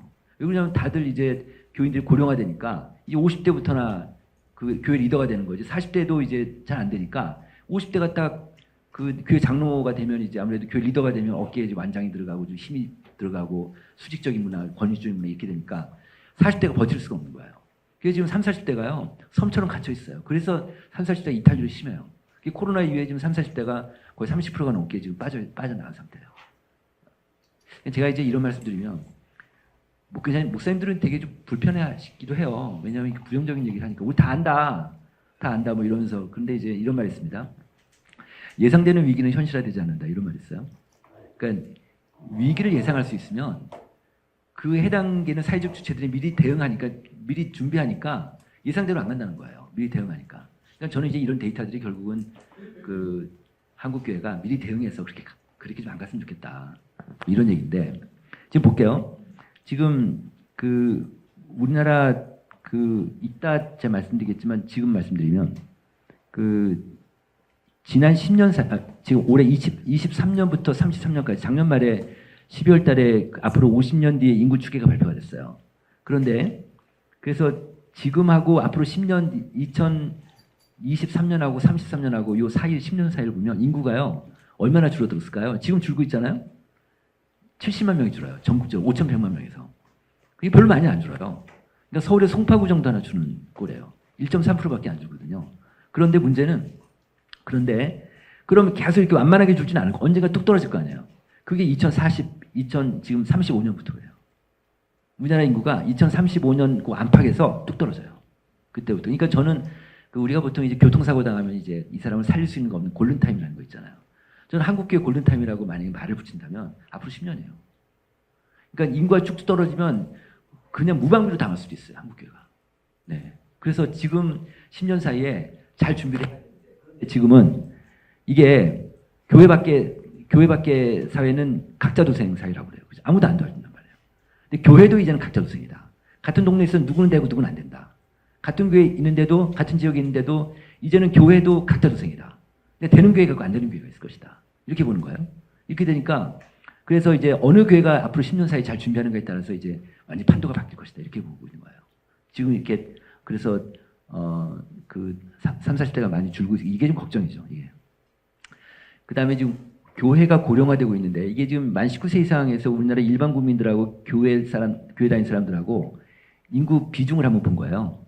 봤더니 20대 청년은 일반 국민이 15% 차지하고 있는데 교회는 9%밖에 없어요. 30대는 교회는 11이고 일반 국민은 15%고 이렇게 점점 줄어들다가 이제 50대에서 역전이 돼서 60대는 교회가 더 많아져요. 22하고 18이고 70대 이상은 노인들은 교회는 27이고 일반 국민은 14니까 2배가 많죠. 그러니까 교회가 이제 고령화되어 있는 거예요. 그러니까 점점 일반 국민보다는 더 고령화되어 있는데 제가 제 소개를 하면 저는 이제 학교를 졸업하고 전 사회학을 전공했습니다. 그리고 졸업하고 바로 한국갤럽에 들어갔어요. 근데 그 당시에는 여론조사에서 갤럽학교 저는 산수를 되게 좋아했어요. 그래가지고 이제 그 갤럽에 들어갔는데 하나님이 저한테 주신 달란트가 하나 있어요. 저 어릴 때부터요. 그 수학 공식 같은 거 있잖아요. 그거 보면 사진 찍듯이 머릿속에 들어온 거예요. 저 그랬어요. 그래가지고 하여튼 그래서 숫자를 되게 좋아해서 그냥 나는 어른이 되면 직업은 숫자 관련된 직업을 갖고 싶었어요. 그랬거든요. 그게 이제 제가 이제 이 일을 하는 거예요. 그런 건데 제가 무슨 얘기하다 얘기했죠. 하여튼 그래서 제가 이제 그때 88년도에 이제 입사를 했는데 그때 종교 조사를 가끔 해요. 갤럽에서 보면은 개신교하고 카톨릭이 가장 젊은 종교였어요. 그 당시만 해도 한 40년 전이지. 그러니까 무종교인이나 불교인보다 훨씬 젊었거든요. 지금은 개신교와 카톨릭 거의 비슷하게 가장 그 카톨릭도 그렇지만 개신교가 더 늙었죠. 더 늙은 종교인데 이렇게 고령화되니까 어떤 현상이 벌어질까요? 연령하고 어떤 변수가 가장 상관도가 높을까요? 이념이에요. 이념 변수가 이념하고 이게 워낙 상관도가 높으니까 고령화되니까 다 보수화되는 거예요. 이렇게 되는 거죠. 네. 그러면 어떻게 할 수는 없는 거죠. 네. 자, 그래서 그다음에 이제 이건 뭐냐면 그 10대 청소년들 제가 좀 전에 이제 요거 말씀드렸고 청소년들 데이터는 2015년 센스 데이터 말고는 없었어요. 이번에 저희 연구소에서 처음으로 한 거예요. 보니까 이걸 보면은 지금 어른들은 종교인이 37%인데 청소년은 27%. 이게 지금 개인한테 물은 거거든요. 개인한테. 이렇게 물었단 말이에요. 그러니까 청소년들 무종교인이 70이에요. 그러니까 지금 청소년들은 제가 이제 상식적으로 하나 말씀드릴게요. 인구 센서스 조사를 하잖아요. 그 센서스 조사하면은 10대 청소년들의 개신교 인구 비율이 되게 높아요. 어른만큼 높거든요. 왜 그럴까요? 왜 그러냐면 센서스 조사에 방법론의 한계가 있어서 그래요. 왜냐면 온라인 조사 반하고 오프라인 조사 반하거든요. 그럼 이제 오프라인 조사에서 조사원이 설문지를 갖고 가요. 집으로 가면 이 모든 집을 다 방문하니까 집으로 가면 그날 방문했을 때 그때 집에 있는 식구 중에 아무나 응답을 하는 거거든. 보통 이제 아줌마들이 엄마들이 응답을 하면 이게 특이한 게 뭐냐면 집안 식구들 체크를 하는데 한 사람이에요. 한 사람이 엄마가 만약에 종교가 그 가족의 종교가 뭐냐고 물으면 엄마가 체크하는 거예요. 이런데 예를 들어서 우리 아들 자기는 교회를 다니는데 우리 아들이 지금 모태신앙인데 애가 교회를 안 다니는 거야. 그럼 엄마는 이제 의지적으로 개신교로 체크하는 거예요. 그래서 센서 조사가 아이들 종교가 높아요. 그래서 요런 특징이 있는데 요거는 애들한테 직접 개인한테 물은 거거든요. 그러니까 이런 현상이 나타나는 거죠. 그러니까 앞으로 다음 세대 가면은 종교인이 더 줄겠죠? 더 줄 거예요. 네. 그럼 또 볼게요. 개신교가 지금 어른들은 16.6인데 애들은 13.6, 3% 차이 나죠? 이게 뭐예요? 부모는 교회 다니는데 애들 교회 안 다니는 애들이 있다는 얘기예요. 그죠? 그러니까 점점 더 이제 그런 현상들이 나타날 것이다 보는 거죠. 자, 그 다음에 이거 볼게요. 이건 그 교회 안 다니는 가난한 성도들, 속칭 얘기해서 가난한 성도들인데 어른이 27%예요. 지금 많죠? 많아요. 10년 전에 한목회 데이터가 10%였어요. 10년 동안에 10에서 27을 늘린 거예요. 그러면 모든 변수를 다 통제하고 앞으로 10년 뒤에 하면 어떻게 돼요? 가난한 성도 어떻게 될까요? 요 기울기로만 50%가 넘어가요. 45%쯤 돼요. 세상에 보세요. 예수 믿는데 교회 안 나는 사람이 예수 믿는 자의 절반이 되는데 말이 돼요? 말이 안 되지. 지금 그런 시대가 올 것 같아요. 그런 시대가. 근데 이게 지금 우리가 유럽을 쫓아가고 있습니다. 유럽이 지금 전체 크리스찬 비율이 유럽 인구 중에 70%거든요. 그런데 유럽 크리스찬 중에서 교회에 앉아 있는 가난한 성도가 69%예요. 그렇게 많아요. 제 아는 사장님이 얼마 전에 런던에 출장을 갔는데 주일날에 껴가지고 호텔 옆에 큰 예배당을 갔대요. 큰 예배당을 갔더니 정말 할머니들 10대 명이 앉아 있더래요. 예배 시간에. 우리도 그렇게 될 그런 개연성이 있죠. 네, 그렇습니다. 자, 그러니까 우리가 저는 그래서 이 그 개혁연대가 뭐 이건 제 개인적인 의견인데 개혁연대 어떤 그 교회 사회적 책임 이거 플러스해서 그 한국교회 전체적으로 개혁하는 그걸 좀 해보셨으면 좋겠어요. 네, 이게 좀 영성도 좀 다 회복이 안 돼 있고 그 사역도 회복이 안 돼 있고 다 그 다음에 아까 얘기한 대로 개인 영어 공부 못 하고 있고 이런 상태이기 때문에 이런 것들이 좀 다 어려워서. 네. 그 다음에 이거 볼게요. 아이들은 어른이 27%인데 애들은 지금 중고생들 36%까지 올라가고 있습니다. 36%까지. 그런데 보세요. 중학생은 31인데 고등학생은 46이니까 고등학생은 공부한다고 하지만 고등학생들이 만약 얘네들이 지금 벌써 이미 고등학생들은 2명 중에 1명이 예수 믿지만 교회 안 나는 애들인 거예요. 이렇게 되니까 얘네들이 대학 가면은 교회 다닐까요? 그 쉽지 않죠. 네, 그렇습니다. 이번에 이제 교회 변화 좀 잠깐 보겠습니다. 회복도를 보면 이게 지금 어른 예배 회복도를 보면 작년 1월 달에 85%까지 회복이 됐어요. 이게 이제 그 현장 예배 비율입니다. 근데 올해 1월 달 재보니까 87 정도 되니까 작년 1월부터는 거의 멈춰 있죠. 그러니까 한 15% 정도의 교인들이 좀 이탈된 상태에서 다시 시작하는 것이다. 이렇게 볼 수 있고요. 그다음에 그런데 이렇게 이제 회복도가 이제 87이지만 그래도 코로나 전보다 부흥한 교회들이 있을 거 아니에요. 없지는 않을 거예요. 아무리 어렵다 하더라도. 그게 이제 그래서 저희가 한번 코로나 이후에 출석 교인 수가 증가한 교회를 한번 측정해봤어요. 그랬더니 15% 났어요. 15%. 그러니까 54%는 아직 회복하지 못했고, 그다음 30%는 얼추 회복했고, 그래도 우리가 생각한 것보다는 괜찮아요. 근데 여기 보시면 15% 정도 성장했는데, 그런데 이들이 이 15%가 그럼 어떤 교회인지 궁금하잖아요. 그래서 분석을 해봤어요. 분석했더니 일단 교회별로 양극화 현상이 일어나는 거예요. 작은 교회보다는 큰 교회가 그래도 회복이 빨라요. 큰 교회가. 그리고 또 하나는 목사님 연령. 그러니까 목사님 심무 기간이 짧으면 짧을수록 높아요. 아무래도 더 열정이 있을 테니까. 요거 이제 목사님 심무 기간은요. 아무래도 목사님 연령하고 상관도가 높아요. 참 불편한 짓을 하나 말씀드리면 목회자들이요. 60세가 넘어가잖아요. 그럼 액티비티가 떨어지세요. 교회 사역에 대한 액티비티가 다 떨어지세요. 그러니까 교회의 사역의 어떤 활발도라든지 왕성함, 열정 이런 것들이 그러니까 교회 전체적인 에너지가 떨어지는 거죠.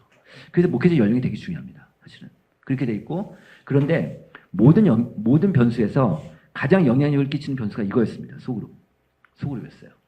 그러니까 무슨 얘기냐면 우리나라 전체 교회 중에서 지금 40%가 소그룹을 잘 된다고 얘기를 해요. 그러니까 목사님들 물어보면 60%는 소그룹을 못한다고 얘기를 해요. 그리고 교인들 중에서 정기적으로 소그룹을 참석하고 있는 사람은 30% 돼요. 근호되거든요. 그런데 소그룹이 잘 되는 교회가 소그룹이 안 되는 교회보다 훨씬 부흥도가 높은 거예요. 네, 이렇게 되는 거예요. 그래서 소그룹이 굉장히 큰 변수다. 네, 이렇게 볼 수 있습니다. 네. 그 다음에 이제 온라인 얘기 좀 하겠습니다. 온라인 이제 플로팅 크리스찬하고 연계되겠지만 지금 현재 현장 예배 100명 정도가 들어오면 11명 정도, 11% 정도는 온라인 예배를 드려요. 지금 온라인 예배 드리는데 교회 출석자들 중에서 일주일에 한 번 이상 온라인으로 신앙생활을 한다고 응답한 사람들이 절반이 정도 돼요. 이제는 뭐 코로나 이후에 크게 바뀐 것 중에 하나 이제 온라인으로 신앙생활을 하는 거죠. 이제 온라인 신앙생활이 일상화됐다. 이렇게 볼 수 있는데 근데 목사님들한테 이걸 물어봤어요. 이 온라인 예배자들이 생기니까 이제는 교회 안 나오고 온라인 예배자들이 있단 말이에요. 그러다 보니까 목사님은 다음 중 누구를 정식 교인으로 생각하십니까? 물어봤어요. 그 정식 교인이라고 생각하는 목사님들이 어떤 교인들일까요? 일단 한 달에 한 번은 교회 나와야 돼. 그리고 11조 해야 되고 11조 못해도 감사금을 해야 돼. 뭐 이런 인식들이 목사님들 있어요. 그런데 온라인 예배자들을 정식 교인으로 생각하는 목사님들은 절반밖에 안 되세요. 나머지 절반은 온라인 예배자 우리 교인이 아니라고 생각하시는 거예요. 그래서 저희가 온라인 예배자들 대상 조사를 해봤어요. 그랬더니 이거예요. 나는 온라인으로 예배드려도 우리 교회 공동체의 일원이라는 생각이 든다고 80%는 거예요. 그 다음에 내가 온라인 예배 참여할 때 우리 교회 목사님의 보살핌을 받고 있다고 느낀다도 53% 나온 거예요. 그러니까 이걸 보면 온라인 예배자들이 교회 끈을 놓고 싶지 않다는 게 확 보이는 거예요. 근데 교회가 먼저 끈을 놓으려고 하는 거죠. 그건 안 되잖아요. 근데 이 온라인 예배자들하고 그 현장 예배자들하고 큰 차이가 하나 벌어진 게 있어요. 코로나 이후에. 뭘까요? 신앙이 바뀌었어요. 신앙이. 현장 예배 나오는 사람들은 그래도 자기 신앙 유지하려고 애를 쓰는데 근데 온라인 예배자는 신앙이 다 떨어진 거예요. 아주 곤두박질쳤죠. 그러니까 이걸 본인들이 그렇게 얘기를 해요. 그러니까 교회마다 어느 정도 중대교회 같은 경우는 어쨌든 온라인 팀을 만들어서 온라인 사역팀을 만들어서 이 사람들 신앙을 끌어올리는 게 되게 중요할 거예요. 왜냐 한국계 전체를 위해서라도 이게 되게 필요할 것 같다는 거고 저희가 이제 OTT 크리스찬이라는 걸 만들었습니다. 이게 이제 말을 만드는 건데 OTT라는 게 이제 뭐 넷플릭스 같은 거잖아요. 근데 이 우리나라 국민 중에서 지금 그 넷플릭스 같은 OTT 이용한 사람 70%가 좀 넘어요. 노인들도 많이 이용하죠. 노인들도 이 정도 되니까 이제는 자기 돈 몇 푼 내고 이제 극장 안 가고 PC에서 이제 그 영화를 보고 드라마를 본단 말이에요. 이것처럼 언제 어디서나 맞춤형 신앙 컨텐츠 큐레이션을 통해서 자기가 큐레이션하는 거, 자기가 큐레이션을 통해서 개성에 맞춘 신앙 성장을 추구하는 이들을 지칭하는데 이런 사람들이 점점 더 많이 생긴다. 그리고 많이 생길 것이다 본 건데 이거에 대한 그 결정적인 근거 데이터 하나 보여드릴게요. 이거예요.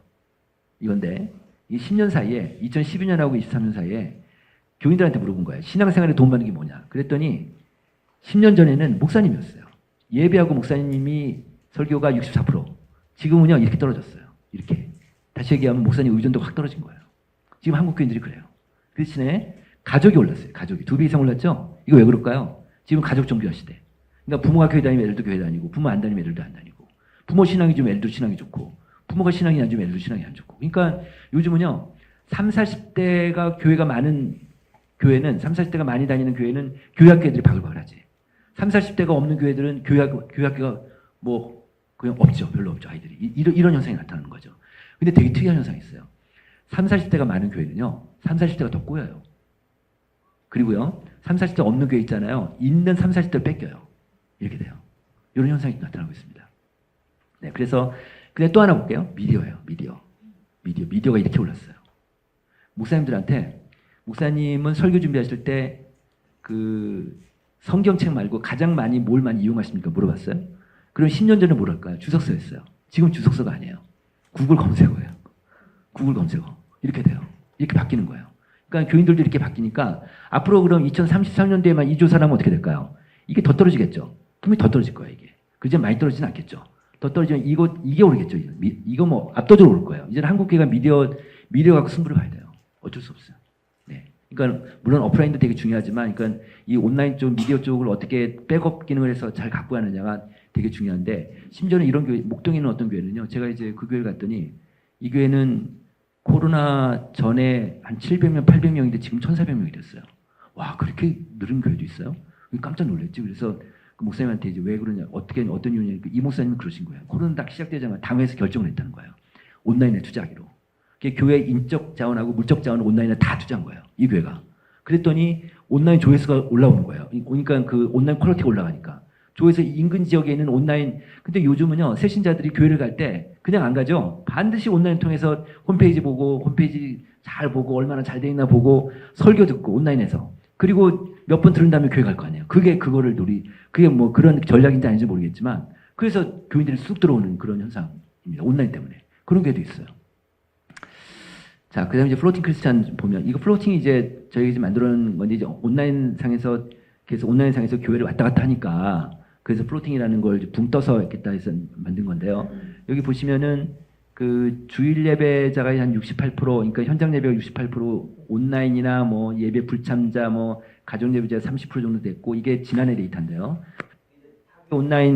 타교의 온라인 예배자가, 여기서 이제 현장 예배자 중에서도 다른 교회 온라인 예배 드리는 경우 있잖아요. 온라인 설교를 듣고, 만약에 이제 무슨 유명한 이찬수 목사님이나 유기성 목사님 같은 설교 들어줄 수 있으니까, 이런 사람들. 우리 교회 현장 예배는 안 나가도 다른 교회 온라인 예배 드리는 사람이 있는데, 그래서 요거를 조금씩 좁혀나가다 보니까 다른 교회 중에서 2개 이상, 일주일에 2개 이상 보는 사람들은 이거 플로팅이다. 이렇게 본 거예요. 붕 떠서 왔다 갔다 하니까. 그런 사람들이 한 16% 되고, 그 다음에 우리 교회 현장 예배는 안 나가고 다른 교회 2개 이상 보는 사람 7% 되니까 이거 합하면은 한 24% 되더라. 그래서 이 사람들은 다평 플로팅이다. 뭐 부평초라는 게 저기 물 위에 뜬 거잖아요. 그래서 그렇게 해서 플로팅 크리스찬이 24%다. 이런 사람들이 이제 붕 떠서 다니는데, 이렇게 1년 사이에 이번에도 또 조사거든요. 이걸 보면 아마 올해는 더 줄어들었을 거예요. 올해는 좀 더 줄어들 것 같습니다. 왜냐하면 현장 예배를 계속 강조하기 때문에 이 플로팅이 조금씩 없어지긴 할 것 같습니다. 네. 그렇지만 이게 아예 없어지진 않겠죠. 네. 그다음에 이거 SBNR인데, 이거 이제 SBNR은 이거 뭐예요? 영적이지만 spiritual vulnerable religious, 그래서 이제 영적이지만 종교적이지 않다. 영적이지만 종교적이지 않다. 그러니까 교회를 그 문화 충격 이론이라는 게 있어요. 문화 충격 이론. 이게 뭐냐면 그 한 문화, 새로운 문화 딱 들어왔을 때, 거기에 적응하는데 2년 걸린대요. 딱 2년만 넘어가면 이제 과거로 안 들어가는 거지. 이제 온라인에 익숙한 사람들 이제 현장 집에 오는 게 되게 불편해지는 거죠. 말하자면 그런 건데, 근데 이제 여기 보시면은 이게 지금 이쪽은 가난한 성도들이고요. 가난한 성도들이고 그다음에 이제 가난한 성도는 아니 교회를 출석하는데 온라인으로만 예배드리는 사람들이 이 정도 되고요. 온라인 예배자들 현장 예배 안 나가고 이런 사람들이 합해가지고 이제 현장 예배를 안 나가니까 그래서 저희 SBNR을 본 거예요. SBNR. 그랬더니 이 사람들이 한 절반 정도 되더라. SBNR들이 한 그러니까 가난한 성도까지 포함하면 가난 빼면 이제 확 줄어들긴 하겠지만 가난한 성도가 그만큼 많아졌습니다. 지금은 올해는 27%까지 늘어가지고요. 이게 다 SBNR이라고 볼 수 있습니다. 근데 이게 참 SBN일 수 있을까라는 건데 가난한 성도인데 이 사람들이요. 저희가 좀 쉽게 분석을 해보면 좀 깊이 있게 분석을 해보면 영적이지 않아요. 그러니까 자기가 예수 믿는다고 하지만 전혀 삶도 그렇고 생각도 그렇고 전혀 영적이지가 않은 거죠. 그런 게 좀 잡혀요. 물론 그렇지 않은 사람도 있지만. 네. 그리고 어쨌든 그런 사람들 다 가난한 성도까지 포함이 이렇게 된다는 얘기고요. 그래서 지금은 가난한 성도들을 다시 교회로 데려오긴 좀 어려운데요. 그런데 가난한 성도들이 200만 명, 지금 27%니까 뭐 굉장히 많잖아요. 200만 명이 훨씬 넘겠죠. 근데 이게 가난한 성도가요. 40대가 제일 많아요. 연령대를 보면. 40대가 정점을 찍었다가 내려와요. 그러니까 60대 넘으면서 조금 많이 줄거든요. 그러니까 60대 넘으면 인생도 많이 사셨고 이제 종교가 다시 필요하고 외롭고 하니까 또 외로우니까 그러니까 다시 이제 교회로 가는 그런 케이스들이 좀 있습니다. 네. 자, 이번엔 사역 회복도인데요. 헌금 사역 회복도가 91%, 그다음에 소그룹이 한 78%, 성경 공부가 77%, 전도 선교가 76, 지역사회 구제봉사가 78인데 이거 보세요. 새신자가 다른 것보다 약하죠. 새신자가 좀 약해요. 그러니까 이렇게 되는데 지금 우리가 지금 코로나가 언제인지 기억도 안 나요. 이제 그저 다 까먹었어요. 그 정도 돼 있는데 우리 모든 우리 사회적 주체들이 다 코로나 다 잊어먹었어요. 다 일상을 돌아왔는데 교회가 아직 회복이 안 된 거예요. 교회가. 이거 보세요. 80%도 아직 회복이 안 됐어요. 평균. 교회가 아직 회복이 안 된 거예요. 이게 지금 문제죠. 그런데요. 이게 어떤 상황이냐면 교회가 아직 회복이 안 되는데 이러다 보니까 교인들의 신앙이 떨어지는 거예요. 어떻게 물었냐면 귀하의 신앙은 코로나 전하고 지금은 어떻습니까? 물어봤더니 내 신앙은 약해진 것 같아가 30%, 깊어진 것 같아가 15%. 그러니까 2배 차이 나잖아요. 그러니까 신앙이 또 떨어졌다고 보는 거예요. 본인들이. 그런데 이게요. 이 신앙 교회 안에서의 어떤 이 사역의 액티비티가 떨어지니까 신앙이 떨어질 거 아니에요? 근데 이게 전 세계적인 현상은 아니에요. 한국이 되게 유일해요. 한국이 되게 독특한 나라예요. 미국은요, 똑같이 교회 못 나가고 다 셧다운 했는데 못 나가는데도 불구하고 미국 교인들 한 20% 이상 신앙이 올랐대요. 근데 우리가 떨어졌어요. 우리가. 이게 왜 그럴까요? 우리나라 사람들은 교회 중심으로 신앙생활해서 그런 것 같아요. 아까 목사님 말씀드린 일터 신앙이나 어떤 가정 신앙이나 교회 밖의 신앙생활, 삶에서 이런 게 없어요. 삶에서의 예배가 이게 교회에서 훈련도 안 되고 또 그런 걸 강조도 못하고 하다 보니까 이렇게 돼버린 것 같아요. 그래서 그러니까 우리는 이걸 인정하자. 그럼 우리는 교회 들어가서 주일날 예배드리고 목사님 축도 받고 축도 끝나고 교인들하고 밥 먹고 교인들하고 교제 나누고 뭐 소그룹은 소그룹하고 집에 갈 때까지가 신앙생활. 그죠? 그렇게 되는 거예요. 그러니까 이걸 생각하면은 여기서 이거를 끌어올리는 게 굉장히 중요하겠죠. 그러니까 우리는 신앙 활동을 많이 해야지 자기 신앙이 온다고 생각하니까. 그죠? 근데 신앙이 떨어지면 헌신자가 줄어들겠고 플레이어들이 없으니까 그만큼 한국의 생태계가 어려워질 수 있으니까. 그죠? 네. 그래서 그런 것들이 좀 있고 그다음에 교회상을 말씀드리면 이 교단 통합교단 데이터인데 지금 사실 우리나라 제가 딱 안에 들어와서 교계 안에 들어와서 데이터를 보니까 통합교단 말고는 다른 교단이 데이터가 안 돼 있어요. 합동교단은 잘 안 돼 있어요. 네, 그래서 이런 것부터 좀 잘 해결했으면 좋겠는데 어쨌든 이 교단 걸 보면 2010년도가 8,100개이고 2022년이 9,400개인데 16%가 늘었어요. 그런데 30명 이하는 1,900개에서 3,600개 86%가 늘었어요. 30에서 50명까지는 21% 늘었고 그 다음에 51명 이상은 모조리 마이너스 났어요. 모조리. 그러니까 3,000명 이상 교회도 34%가 줄어들었어요. 그러니까 이거는요. 엄밀하게 양극화가 아니에요. 양극화는 잘 되는 교회도 잘 돼야 되잖아요. 근데 이건 아니라 그냥 밑으로만 쏠리는 이런 현상이 나타나고 있고 뭐 그러겠습니다. 그 다음에 이제 소형교회가 파이낸셜적으로 굉장히 어렵다는 건데 여기 보시면은 2022년 대비 23년도 헌금을 보면은 큰 교회들은 다 증가가 됐지만 작은 교회들은 이렇게 감소되는 것도 있고 그 다음에 지금 현재 교회 재정 상태가 30명 미만은 어려운 교회가 67%나 되는 거예요. 그 다음에 500명 이상 이렇게 되는 거 완전 역전이죠. 이건 어떤 파이낸스적으로는 뭐 양극화라고 볼 수 있겠죠. 그러니까 이런 교회들은 굉장히 좀 어렵다고 보여야죠. 지금 현재 이 교단에서 이게 지금 유튜브로 나가죠. 말씀 못 드리겠네. 하여튼 교인 수가 0명인 교회가 꽤 많아요. 그렇습니다. 네. 자, 그다음에 교회 존립을 걱정한 경험이 있다는 게 한 63% 정도.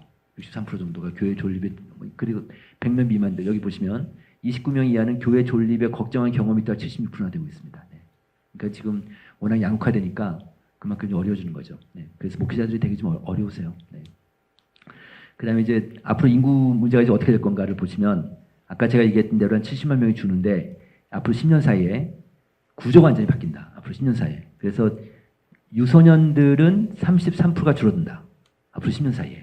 전체 인구는 1%밖에 안 줄지만, 그러니까 다시 얘기하면 가만히 놔둬도 교회 학교 아이들이 30% 넘게 주는 거죠. 이렇게 되고 노인들은 940명에 1,400명으로 50%가 늘어요. 지금보다. 그러니까 지금 베이비 부모 세대들이 한 60만 명, 70만 명 한 세대가 한 살이 계속 올라가고 있고 위에서는 안 돌아가시고 그러니까 계속 쌓이는 거죠, 말하자면. 이렇게 해서. 그래서 지금 50%가 지금 이 정도 되면 작은 교회든 큰 교회든 이제 고령 친화적 교회가 되지 않으면 안 되겠다.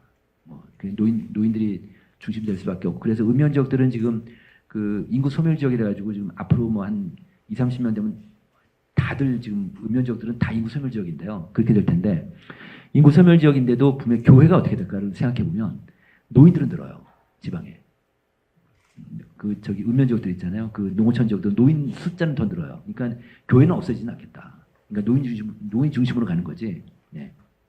보세요.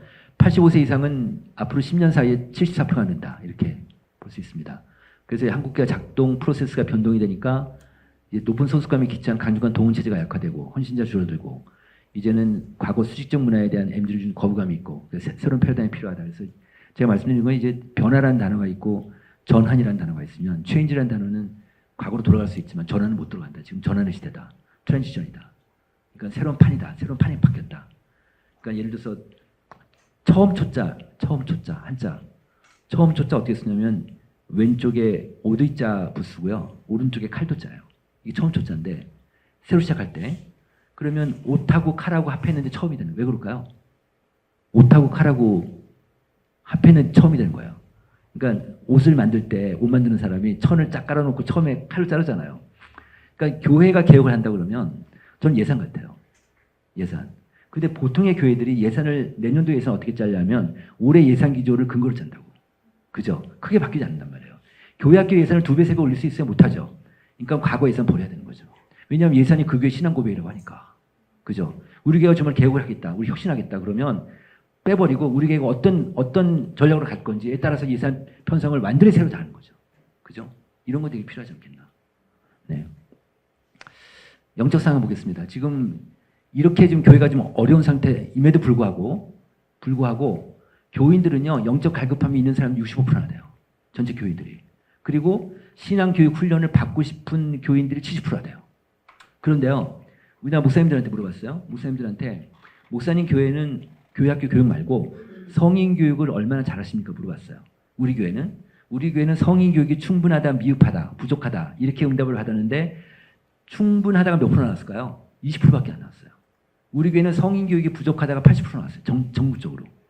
그러니까 지금 우리가요 교회학교 교육도 좀 문제지만 성인 교육을 못 하고 있어요. 성인 교육을 그걸 못 하고 있어요. 근데 지금 교인들은 교육을 받고 싶어하는 거예요. 저는 이게 개혁이라고 봐요. 이게 개혁이 무슨 개혁이겠습니까? 네. 그러니까 한국 교회가 사회적 책임하는 거 되게 중요하지만 이런 것도 개혁이다. 이것도 개혁이다. 근데 실제로 교회를 구성하고 있는 몇 가지 요인들이 있잖아요. 뭐 이제 예배가 있고 뭐 교육이 있고 그다음에 구제 봉사 뭐 선교 친교 이런 게 있다면 저희가 물어봤어요. 목사님들한테 이 5가지 영역 중에서 목사님은 어디에 가장 중점을 주십니까? 목회에 그러면 70% 목사님 예배라고 대답하세요. 그리고 한 20%가 교육이라고 하시거든요.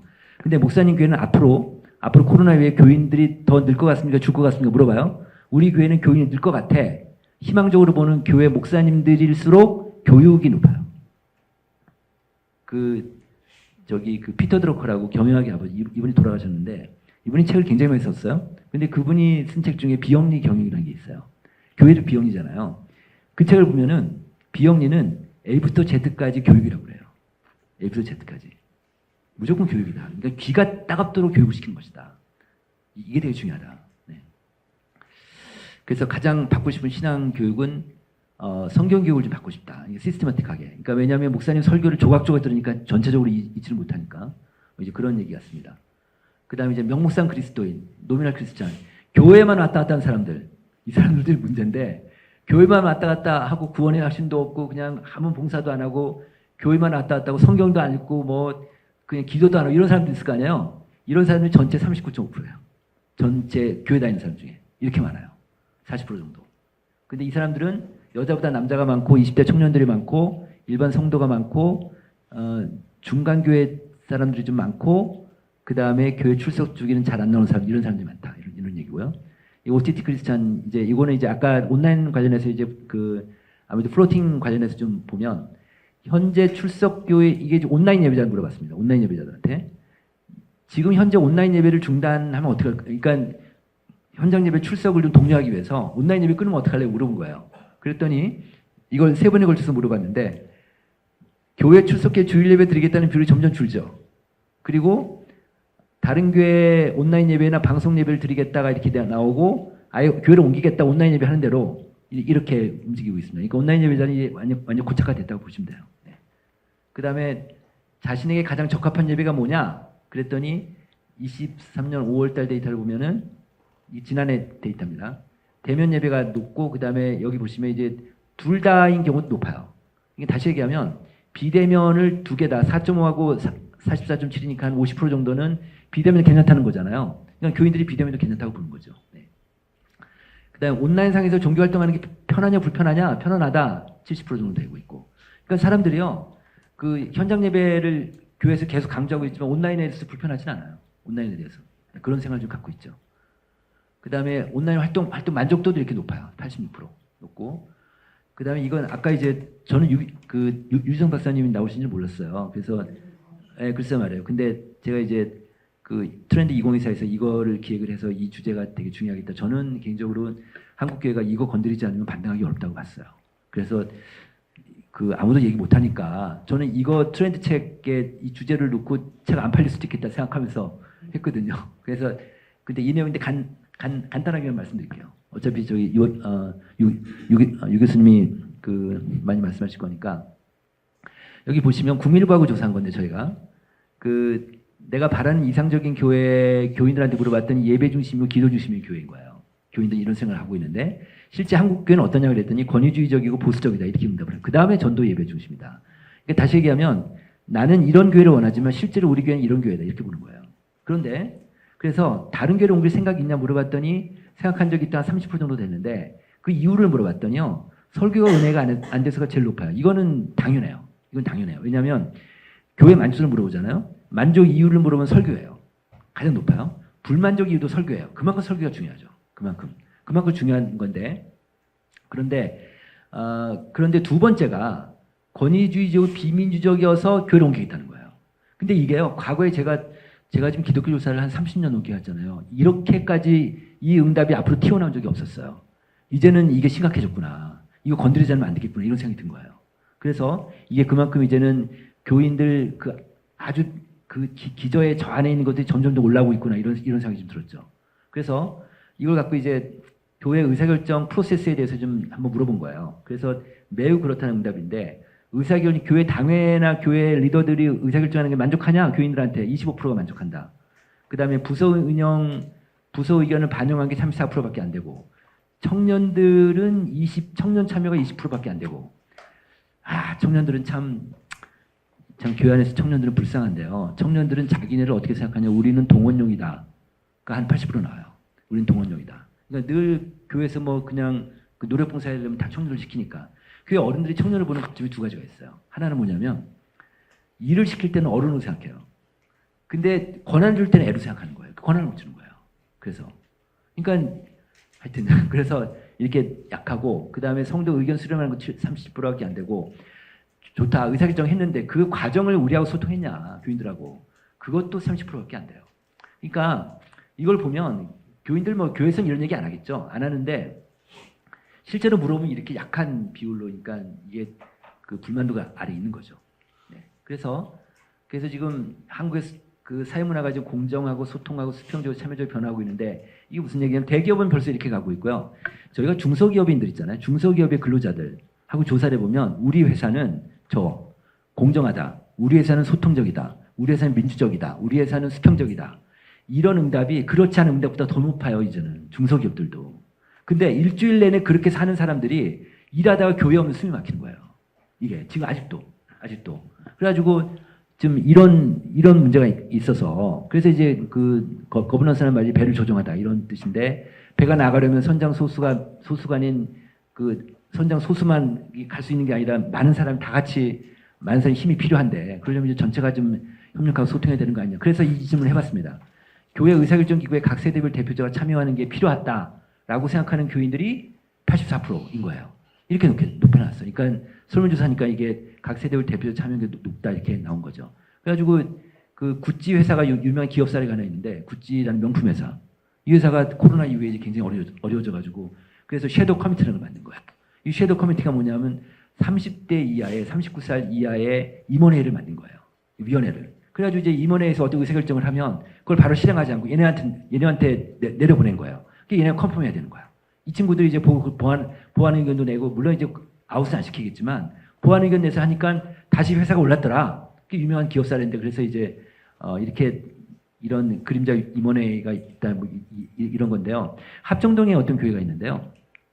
이 교회 목사님이 새로 부임하셨어요. 근데 이 목사님이 오실 때 청년부가 한 120명, 130명이었는데 이분이 청년부를 키우고 싶어가지고 청년위원회라는 걸 만들었어요. 그 청년부 임원들하고 교회 당회원들 있죠. 당회원들하고 청년부 임원들하고 한 달에 한 번씩 회의체를 만든 거예요. 그래서 주일날 회의를 하고 한 달에 한 번씩 이 목사님 하는 얘기가 자기는 그거 말고 청년부에서 별로 한 게 없대요. 근데 5년 됐는데 120명, 130명이 지금 300명 됐대요. 그거 하나 바꿨는데 그거 하나 그러니까 뭐 이런 게 되게 중요할 수 있다. 네, 그래서 이런 것도 이제 교회에서 좀 많이 했습니다. 이게 지금 제가 신문 읽다가 와 이런 게 있구나 싶어가지고 지난 총선 때 국민의힘이 많이 참패했잖아요. 그때 그 조선일보 그 이 칸의 헤드라인이 이거였어요. 달라진 한국 사회 권위주의에 대한 분노가 이념 도덕을 다 삼켜버렸다. 네, 그래서 이제 앞으로 이제 우리 사회가 이렇게 변하고 있다는 거죠. 말하자면. 그래서 마지막입니다. 지금 이제 교회 수축 시대인데 이제 앞으로 미래에 집중하자. 그러니까 지금 시대가 바뀌고 있으니까 시대의 흐름을 특히 3, 40대가 지금 교회 불만 이유가 시대의 흐름을 잘 정하지 못한다는 거니까. 그래서 이런 모든 의사결정은 미래 변화를 전제로 한다. 그래서 지금까지는 일찍 일어나는 새가 먹이를 많이 먹는 시대였다만 앞으로는 멀리 보는 새가 독식한다. 이런 얘기입니다. 그래서 미래형 리더는 전통적인 리더십이 아니라 이제 리더십의 전환이 필요하다. 이제는 일 중독자와 근무하던 평창 사회의 리더가 이제는 가정이나 개인의 행복을 더 중시하는 사람을 지휘하려면 리더십이 바뀌어야 된다. 뭐 이런 식으로 좀 한국 교회가 좀 가야 되지 않을까 이런 생각이 들었습니다. 여기까지 마치겠습니다. 네.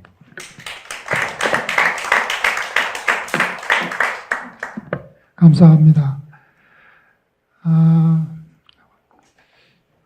숫자로 말씀해 주시니까 반박하기 힘들고 대단히 신랄한 것 같아요. 제가 이번 포럼을 기획할 때 아까 말씀드린 대로 우리 선배 교회개혁실천연대 선배 목사님들이 그동안 이렇게 주장으로 하던 이야기가 현실에 이렇게 숫자로 드러나는 모습들 보면서 앞으로 우리 개혁연대가 할 일이 많고 또 노력할 것이 많다는 그런 생각을 다시 한번 하게 됩니다.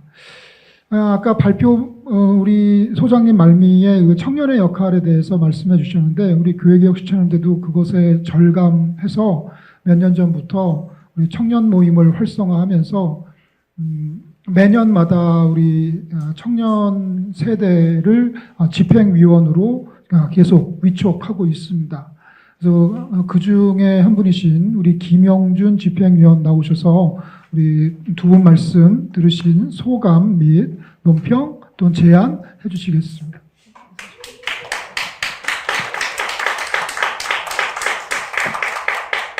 네, 저는 김영준이라고 하고요.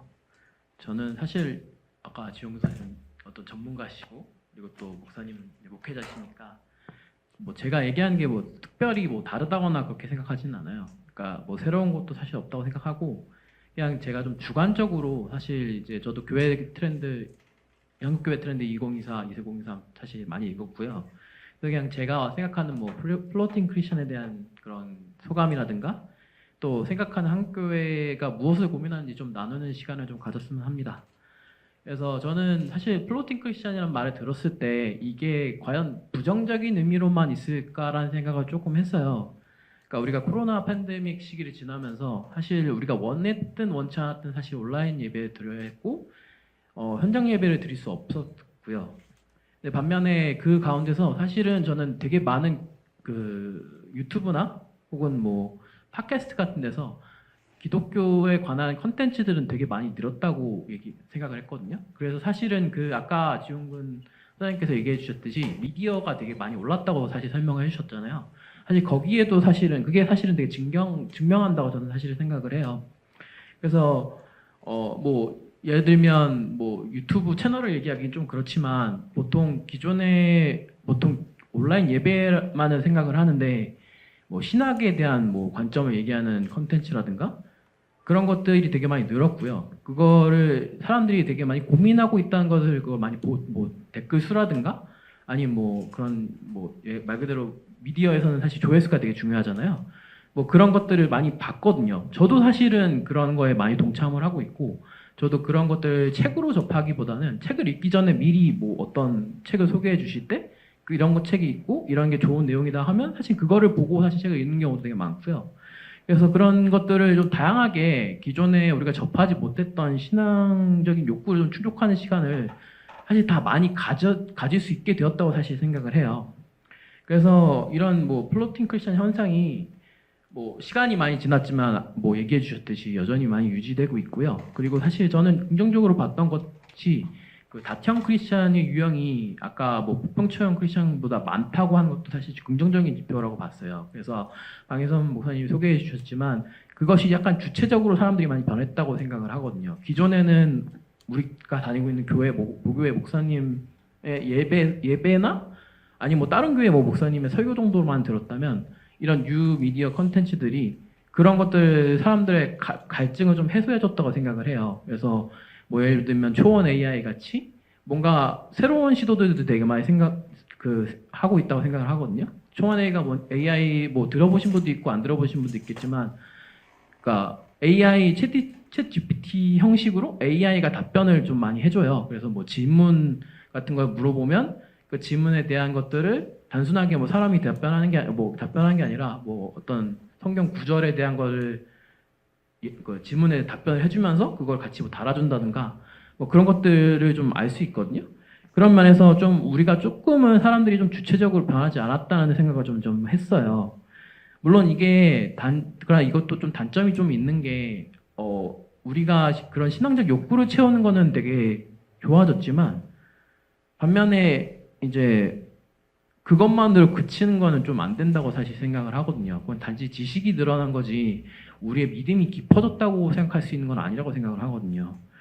그래서 아까 얘기해 주셨지만 뭐 부평초형 플로팅 크리스천 유형이 많이 존재한다는 것은 그만큼 예배는 드리고 싶지만 우리가 공동체에 대한 실망이 좀 많이 커서 그거를 거부하는 사람들이 되게 많이 있기 때문에 위기감이라고 생각을 하고요. 그래서 이게 우리가 보통 많은 얘기가 있지만 그 공동체에 대한 불신도 많이 크다고 사실은 생각을 하거든요. 교회에서 제가 얘기하고 싶어도 뭔가 얘기를 했을 때 이 교회에 있는 우리 공동원들이 내가 말하는 거를 이해해 줄 수 있을까? 그런 생각도 좀 많이 하게 되고요. 그러다 보면 약간 어떤 말을 하거나 질문을 했을 때 저 자신도 사실은 필터링을 하고 얘기하는 경우도 있거든요. 내가 이런 얘기를 해서 이 사람들이 어떻게 받아줄까? 약간 그런 위기감 같은 게 있다고 사실 생각을 해요. 제가 얼마 전에 이제 팟캐스트 방송에서 NGO 단체 활동가가 자신이 지금은 이제 다른 NGO 단체에 옮겨서 자기가 되게 진정성을 있고 뭐 이렇게 더 좋은 방향으로 나갔다고 얘기하지만 이분이 되게 큰 메이저한 곳에 있다고 얘기를 들으면서 자기가 점점 이제 지쳐가고 있다는 걸 지쳐가고 있다는 생각을 한다고 생각하면서 이직을 준비하게 됐다고 해요. 그 사유가 이렇게 NGO 단체가 규모가 커지면 커질수록 이게 단체를 유지하기 위해서 사실 많은 리소스가 필요가 하고 사람을 돕는 것이 아닌 이제 그 모금 자체가 이 조직을 유지하기 위해서 있는 것이 아닌가라는 생각을 되게 많이 했대요. 그러면서 자신의 존재 가치도 좀 희미해졌고 또 이 조직의 존재 가치에 대해서 좀 의문감이 들었다고 하더라고요. 그러면서 자기가 이직을 결심하게 됐다라는 걸 좀 들었어요. 근데 그걸 들었을 때 요즘 교회라는 그런 공동체를 생각하는 게 사람들이 생각하는 게 그런 본질적인 대한 질문을 되게 많이 한다고 생각을 해요. 그래서 플로팅 크리스찬도 늘었고 SBNR이라는 그 형상도 되게 많이 늘었다고 생각을 합니다.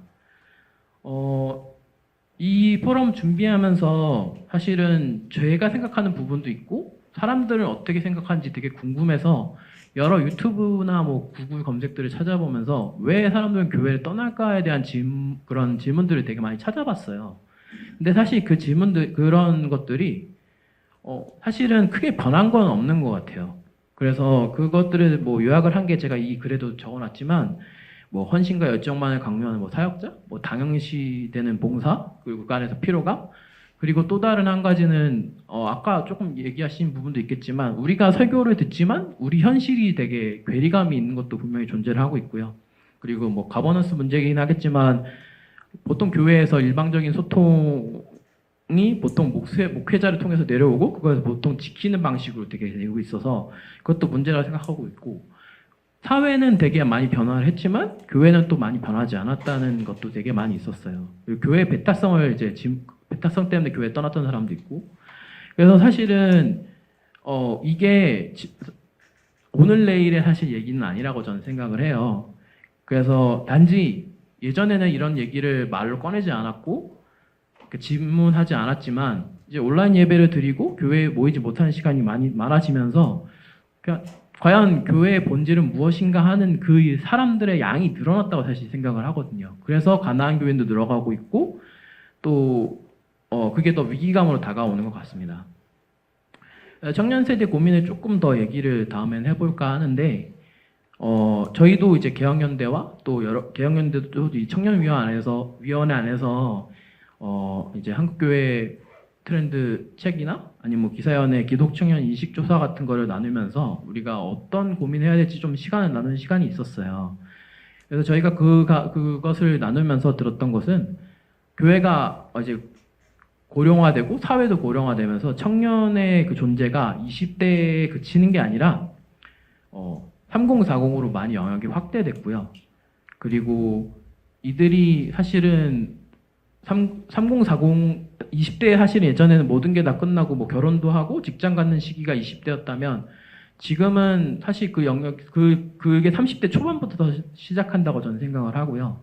그러면서 되게 물질적인 가치가 되게 많이 중요시되고 되게 불안함이 항상 있는 것 같아요. 그런데 그 불안함이 어떻게 보면 인생의 전환기, 혼란기인데 그게 좀 더 뒤로 미뤄졌다라고 저는 생각을 하고 있고요. 그래서 또 기존 그래서 교회 모델에 자신들이 원하는 답변을 듣지 못하니까 되게 신뢰감을 많이 잃었다고 생각한 부분은 책에서도 설명을 했고 인식조사에서 많이 설명을 해줘서 그 부분은 되게 공감을 했어요. 하지만 또 한편으로는 이 3040 세대가 과연 교회를 나가지 않는다고 해서 이들이 또 신앙이 안 된다고 해서 뭐 온라인 교회 예배에 머무른다고 해서 이들이 신앙이 과연 약한가라는 생각은 좀 많이 했거든요. 뭐냐면 아까 지영구 소장님이 얘기했을 때 사람들이 생각하는 신앙생활이라는 게 예배 한정으로 예배 활동하는 거, 예배를 드리고 뭔가 교회에서 활동하는 게 나의 신앙이라고 생각하는 비중이 많기 때문에 내가 신앙이 떨어졌다고 사실 설명을 했잖아요. 근데 반면에 아까 미디어를 보는 사람들은 되게 많이 늘어났거든요. 그 얘기는 내가 주체적으로 무언가를 찾는 게 늘어났다는 거라고 저는 생각을 했어요. 그 주체성이 늘어났던 거는 뭔가 더 교회가 갖고 있는 본질적인 거를 질문을 하는 사람들이 늘어났다고 저는 생각을 하거든요. 그래서 과연 이들의 신앙이 정말로 낮은가라는 좀 질문은 좀 하고 싶었어요. 그래서 아까 예를 들면 교회 활동 자체는 되게 무관심해진 것 맞거든요. 그러니까 교회 예전 같으면 교회 몇 달에 한 번씩 예를 들면 교회 몇 달에 한 번씩 모여서 청소를 한다거나 이런 게 사실 나오는 사람만 나오지 잘 안 나오려고 한단 말이에요. 근데 사실 이들이 아까 연구 기사연의 인식조사나 이런 데서 물어봤을 때 이들이 기대하는 교회의 역할이라는 게 단지 성도의 내적 성장에 이루는 것보다 이 사회에 일어나서 우리도 함께하고 싶다는 그런 의지는 사실 다 갖고 있거든요. 그래서 뭐 우리가 뭐 예를 들어 재작년이죠 벌써 이태원 참사가 일어났을 때 청년들이 직접 모여서 어떤 그런 활동에 같이 연대해서 참가하기도 하고 뭐 그런 것들은 사실 교회를 다니든 교회를 다니지 않든 많이 있다고 생각을 하거든요. 그래서 그런 가치를 더 크게 둔다고 저는 생각을 해요. 아까 뭐 권위주의에 사실은 되게 도전해서 뭐 국민의힘이 뭐 졌다라는 얘기도 했지만 약간 그런 것들을 타파하는 것들에 대한 되게 많이 가치를 두고 있는데 교회에서 사실 그런 것들을 잘 해결해주지 못한다? 그런 것도 좀 있는 것 같고요. 그리고 우리가 본인이 되게 사실은 아까 얘기했지만 청년들이 되게 힘든 과정을 거치고 있잖아요. 뭐 경쟁사회도 있고 뭐 사실 부의 양극화 문제도 있고 그런 게 있는데 사실 본인 일상에 교회가 적절한 해답을 못 주는 것도 사실은 되게 크다고 생각을 해요. 그래서 그런 것들이 실망했기 때문에 불만이 큰 것뿐이지 실제로 이들이 신앙이 약하지는 않다고 생각을 합니다. 또 저희가 주목했던 거는 이제 아까 뭐 교회 거버넌스 얘기도 했지만 이 3040 세대를 되게 다음 세대라고 많이 얘기는 하고 있지만 실질적으로 이들에게 주체적으로 행동하는 거에 대한 제약은 여전히 많이 존재한다고 생각을 하거든요. 그래서 뭐 의사결정 체계라든가 그런 수평적인 것을 사실 이미 직장에서 많이 느끼고 있는데 아까 얘기해 주셨듯이 교회 안에서는 그런 목소리가 잘 전달되지 않는다는 것이죠. 그래서 뭐 사실 일꾼이라고 생각을 하지 뭐 주체적인 어른으로서는 사실 대접을 많이 못 받고 있다라는 건 저도 많이 공감을 했습니다. 그래서 사실은 이들이 뭐 교회 봉사활동이나 이런 거에 되게 헌신하지 않는다고 되게 우려하고 비난하기보다는 교회가 어떤 동기부여를 사실 줘야 된다고 생각을 하거든요. 왜 우리가 이런 활동을 하고 우리가 왜 모여야 하는지 그런 동기부여를 줬을 때 사람들이 많이 대응할 수 있다고 생각을 해요. 근데 과연 그 동기부여를 제대로 주고 있는가 그런 걸 좀 질문했으면 좋을 것 같아요. 그리고 그러려면 사실은 시간이 많이 필요할 거라고 생각을 합니다. 이게 뭐 단순히 한 시간에 딱 한순간에 우리가 이렇게 하자 해서 바꿀 수 있는 게 아니니까. 그래서 뭐 서로 격려해 가면서 또 이제 이런 사회적이나 뭐 구조적인 거를 교회가 많이 변화를 하면서 이런 걸 같이 동참하는 그런 문화가 됐으면 좋겠습니다. 우리 오늘 발표해 주신 패널분들 앞으로 자리해 주시고요. 우리 플로어에 계신 분들이 질문 받고 또 이야기 나누면서 나머지 시간을 진행하겠습니다. 오늘 말씀 들으시면서 떠오르신 질문 같은 거 있으시면 어느 분께 여쭙습니다 하고 손을 들어서 말씀해 주시면 감사하겠습니다. 예, 우리 계획연대 서동진 집행위원님 질문하십니다. 안녕하세요. 서동진이라고 합니다. 네, 우리가 알고 있는 이야기 중에 벌거벗은 임금님이라는 이야기가 있는데요. 거기 보면은 마지막에 한 어린 아이가 임금님은 벌거벗습니다라고 외치면서 이제 아름답게 이야기가 끝나는데 현실 속에서 어떤 아이가 어떤 사람이 임금님을 향해서 그렇게 외쳤다면은 아마 그 자리에서 끌려 나갔거나 그 아이의 과거가 미래가 어떻게 됐을지 모르는 상황이라고 생각합니다. 이러한 것이 한국 사회뿐만 아니라 한국 교회에서도 마찬가지고 마치 무슨 질문을 하거나 자기 생각을 말하고 뭐 이상한 부분을 질문했을 경우 그거에 대해서 배척당하고 그러한 권위주의에 눌려가지고 결국 교회를 떠나는 현상도 벌어지는데요. 이 모든 것과 맞물려서 코로나 팬데믹을 겪으면서 더 큰 위기에 갔다고 생각합니다. 이러한 가운데서 김영준 집행위원님께 한번 질문하고 싶은데요. 이러한 경험들 속에 이러한 위기 속에서 팬데믹을 거치고 그러면서 더 대안을 찾으면서 경험했던 것들 중에서 좋거나 느꼈던 것 그리고 새로운 공동체 활동 형태가 있었는지 궁금하고요. 어떤 부분을 교회에 적용했으면 좋겠는지 한번 나누어 주셨으면 좋겠습니다. 예, 지금 우리 발제자분들이 지적해 주신 그 한국교회의 조금 부정적인 그런 권위적인 상황 속에서 좀 청년으로서 주체적으로 이런 걸 극복해 보려고 노력했던 시도들 궁금하신 것 같습니다. 말씀해 주시겠습니까? 사실 좀 답변하기 어려운 질문이긴 한데 저 아까 소그룹 활동 얘기를 많이 해주셨는데 저도 소그룹 활동이 사실 교회에서 제 주관적인 경험이긴 한데 되게 좀 너무 획일화되어 있다고 좀 생각을 해요. 그래서 근데 획일화되어 있다는 게 보통 이제 교회에서 소그룹 활동을 하면 뭐 그냥 단순하게 한 주 어떻게 살았는지 묻고 이 정도에서 끝나고 오늘 예배가 어땠는지 질문한 정도에서 사실 끝나거든요. 근데 이 사람들이 일주일에 한 번이나 뭐 많아봐야 한 번, 두 번 만나서 이렇게 얘기하는데 거기서 친밀감이 과연 생기는지에 대한 좀 의문감이 많이 들었어요. 그래서 우리가 뭔가 새로운 시도를 하려면 서로 일상을 많이 공유하는 공동체가 필요하다는 사실 생각을 했거든요. 그리고 그 영역이 단순히 오프라인에만 국한될 필요는 없다고 생각을 해요. 저 같은 경우도 사실은 교회 이외에서 활동들을 좀 하는데 예를 들면 저는 이제 회고 모임이란 걸 사실 시작을 하는데 그 회고 모임이라는 게 단순히 저의 회고를 적는 게 아니라 일주일에 한 번씩 글을 쓰고 그 글을 그 온라인에 있는 공간에 있는 사람들이랑 나누거든요. 나누면서 거기에 서로 댓글을 좀 강제적으로 달게 하는 시스템도 있어서 그런 거를 이제 같이 교류를 하다 보면 이 사람이 평소에 어떤 생각을 하고 사는지 많이 엿볼 수 있거든요. 그리고 저도 그 가운데서 도전받기도 하고 이 사람들이 교회를 다니지 않지만 되게 건강한 삶을 살려고 지향하고 있다. 뭐 소위 말하는 뭐 갓생러들 있잖아요. 그런 사람들이 사실 많이 모여 있는데 교회 안에서 그런 활동들이 좀 많이 늘어났으면 저는 한다는 바람이 있거든요. 또 그 안에는 또 약간 느슨한 연대라고 해서 뭐 교회개혁 트렌드 책에도 사실은 교회 트렌드 한국교회 트렌드에도 잠깐 이제 넘어가는 부분이 있었는데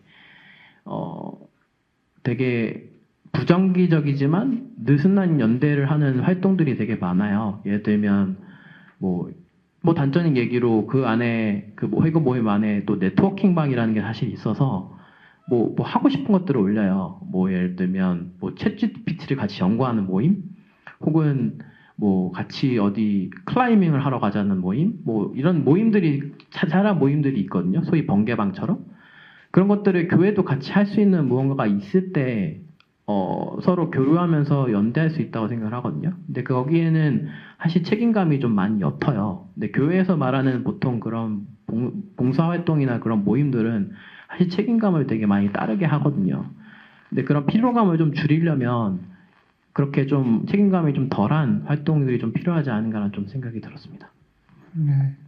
오늘 우리가 나눈 주제가 우리 주체적 신앙과 플로틱 크리스천이라는 키워드로 오늘 포럼을 하고 있는데 사실 생각해 보면은 주체적인 신앙 이어서 교회 밖으로 나아가서 떠도는 사람도 있지만 주체적인 신앙을 갖고 있기 때문에 교회 안으로 돌아온 사람도 있고 주체적이지 않게 떠돌면서 그냥 사라져버리는 신앙인도 있지만 또 교회 안에 있으면서도 주체적이지 않고 또 종속적인. 그래서 이 주체성과 플로팅은 뭐 이거는 저거고 저건 이거다라고 말할 수는 없고 뒤섞여 있는 혼재적인 상태인 것 같고 지금 이제 질문은 이제 청년 세대들이 대체적으로 플로팅이 많으니까 플로팅하는 가운데서도 우리의 신앙이 어떻게 주체적일 수 있을까? 그걸 위해서 어떤 시도를 해볼 수 있을까? 뭐 이런 것들에 대한 질문이었던 것 같고 대단히 유익한 질문과 대답이었다고 생각합니다.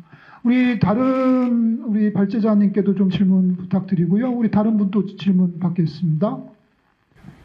아까 이제 갈라디아서 3장 28절 말씀하셨는데 헬라인이나 유대인이나 예수 그리스도 안에서 다 하나다. 그 말씀이 그게 지금 현대에 와서 말씀이죠.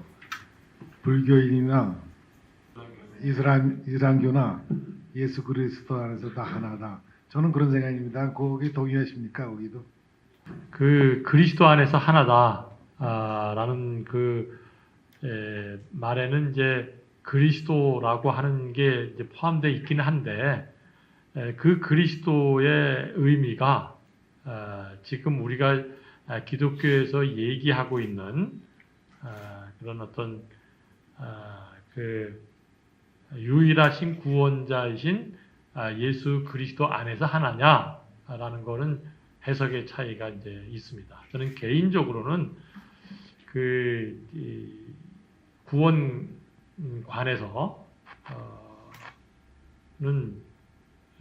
그 그리스도를 통한 하나님의 나라에 참여하는 것을 개인적으로는 있지만 그러나 최종적인 그런 하나님의 그 완성은 이 갈라디아서 3장 28절이 의미하고 있는 그리스도는 이 다른 차원일 것이다. 그렇게 생각을 하고 있습니다. 네. 개인적인. 어떻게 뭐 추가적으로 질문하시겠습니까? 네네 저는 그 예수 그리스도가 불교나 이슬람교나 다 그 포용하실 거다. 재림하신 예수님은 다 포용하실 거다. 그렇게 생각하고 있기 때문에 그런 질문을 드렸던 것입니다. 네, 뭐 하나님. 기독교가 이제 포용의 종교로 나가야 돼요. 갈등의 종교보다도 하나님 안에서 하나가 돼야죠. 그러니까 예수님이 지금 하나님 우편에 앉아 계시잖아요. 그러니까 모든 종교에 뛰어난 모든 종교 위의 종교로서 그리스도가 이제 기독교가 하나가 포용돼야 된다. 이런 그 성경 구절을 오늘 다 접하고서 제가 많은 감명을 받았습니다. 예, 하나님 안에서 하나다. 그게 좋은. 아까 말미에 그 지용근 소장님께서 이제 이번 대선 잠깐 언급하시면서 이제 권위주의의 종식 말씀하셨는데 저는 이제 우리 신앙도 이런 코로나 시기를 거치면서 이런 보수적이고 권위적인 그런 신앙 자체가 이제 현대는 이렇게 환영받지 못하고 선교적이지 못한 그런 모습들을 많이 봅니다. 그래서 최근에 신학자들의 변화된 상황 속에서의 현대적인 해석들, 전통적인 입장에서 조금 위험해 보일지라도 좀 귀를 열고 포용하고 듣는 그런 것이 이런 변화된 교회 생태계에서는 더욱더 필요하지 않은가 그런 생각이 드네요. 우리 또 다른 분 한번 질문해 주시겠습니까? 예. 우리 오늘 길게 말씀해 주신 지용근 소장님께 추가적으로 듣고 싶으신 말씀이나 궁금하신 거 있으면 질문해 주시면 좋을 것 같습니다. 없으시면 제가 질문해도 될까요? 아까 제가 말씀드린 건데요.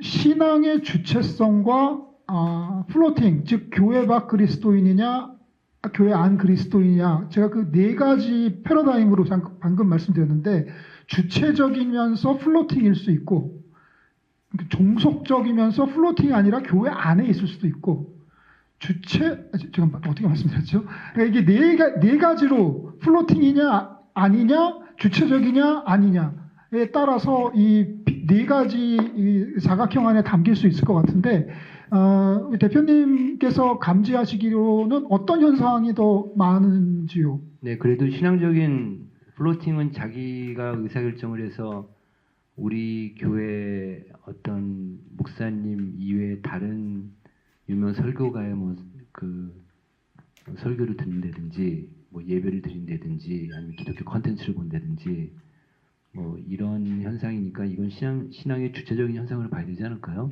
저는 그게 좀 더 비중이 더 높다고 생각이 드는데 플로팅은 SBNR은 약간 다른 것 같고요. 플로팅은 그럴 것 같습니다. 네. 하긴 내가 자기만의 어떤 그 주체성이 있으니까 어느 한 교회에 고착되지 아니하고 내가 이제 다른 분들의 설교나 또 다른 교회의 컨텐츠도 돌아보고 하는 그런 의지가 있다는 것은 주체성이 있다는 거겠죠. 근데 또 아까 또 발제하시면서 말씀드렸지만 그러니까 교회를 떠날 때는 주체적인 선택인 건 맞는 것 같아요. 그런데 그 주체적인 신앙이 계속 유지되지 아니하고 그냥 희석돼서 그냥 넌 크리스찬으로 신앙이 아예 잃어버리게 되는 그런 현상도 동시에 또 많지 않을까 뭐 이런 생각도 좀 네, 들긴 이거는 하거든요. 제가 꼭 하나 좀 말씀드리고 싶은 거 있는데 아까도 이제 말씀하셨지만 교회를 떠나는 사람들이 교회 불만들이 있어서 떠난다고 얘기를 하잖아요. 실제 데이터는 그렇지 않아요. 다 그렇게들 인지하고 계신데 교회 불만의 사람이 그렇게 많지가 않아요. 그러니까 교회 공동체의 어떤 불만이라든지 목사님의 설교의 불만이라든지 뭐 실제로 떠난 사람들한테 물어보면 그냥 자기가 그냥 게으르고 신앙생활 하기 싫고 자기가 영적으로 다운됐으니까 그냥 교회를 떠나고 싶고 이런 요인이 한 60, 70% 돼요. 그리고 실제로 한 30% 정도만 교회 부정적인 요인 때문에 떠나는 거죠. 네, 그렇게 이해하시면 될 것 같습니다. 그 30% 정도가 교회 밖에서 뭔가 주체적인 활동을 하겠군요. 나머지 70%는 뭐 어차피 자기 신앙이 악화돼서 코로나 때 아싸 하고 떠난 사람들이니까 그냥 슬슬슬 사라져버리고 제 목회 현장에서 체감하는 분위기도 좀 그 정도 비율이 아닌가 하는 그런 생각이 드네요. 예, 우리가 계획했던 9시가 되었습니다. 우리 뭐 마지막으로 혹시 또 질문하실 분이나 마지막으로 우리 방희성 목사님부터 시작해서 오늘 그 모임 마치면서 뭐 짤막한 소감이나 좀 인사 말씀이나 좀 해주시면 뭐 못다 하신 말씀이나 해주시면 좋을 예. 것 같습니다. 저는 뭐 그 주체적 신앙을 말씀을 드렸는데 사실 주체적 신앙은 이제 다른 말로 표현하면 이제 팬데믹 이후에 우리 그 각 교회나 개인에게 적용한다면 창조적, 그러니까 어떤 도전적 시도도 자기가 주체성을 갖고 그리스도인으로서 신앙인으로서 해야 된다라고 하는 관점이 필요하다는 것이죠.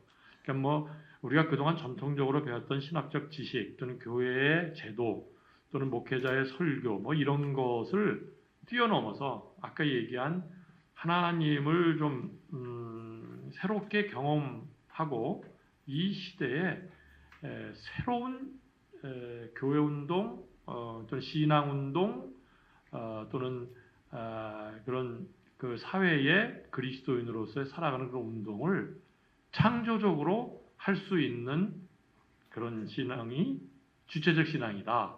요거를 말씀드리고 싶었습니다. 근데 이 데이터 상에서는 이런 걸 한번 데이터를 한번 물어보거나 어떻게 나오는지, 네, 그거는 좀 한번 해봐야 우리가 그런 쪽으로 격려를 하고 새로운 신앙 운동이 일어나지 않을까 이렇게 생각합니다.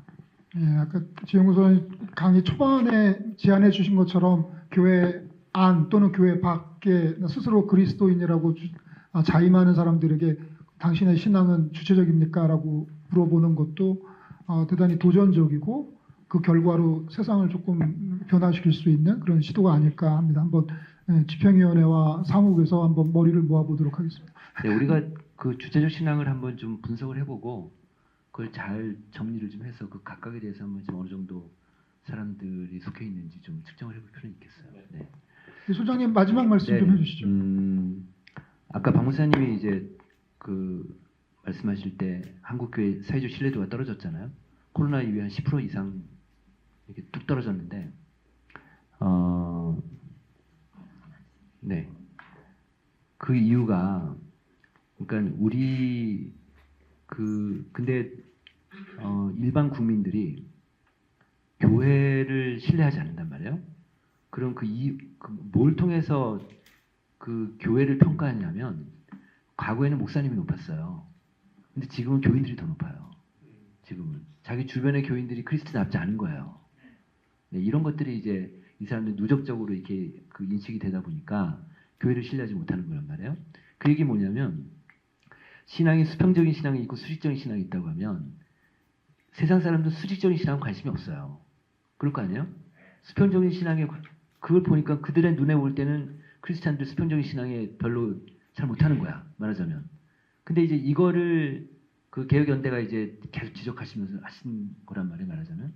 근데 지금 코로나 이후에 한국 교회는요, 수평적 신앙도 신앙이지만 수직적인 이게 좀 와야 되는 것 같아요.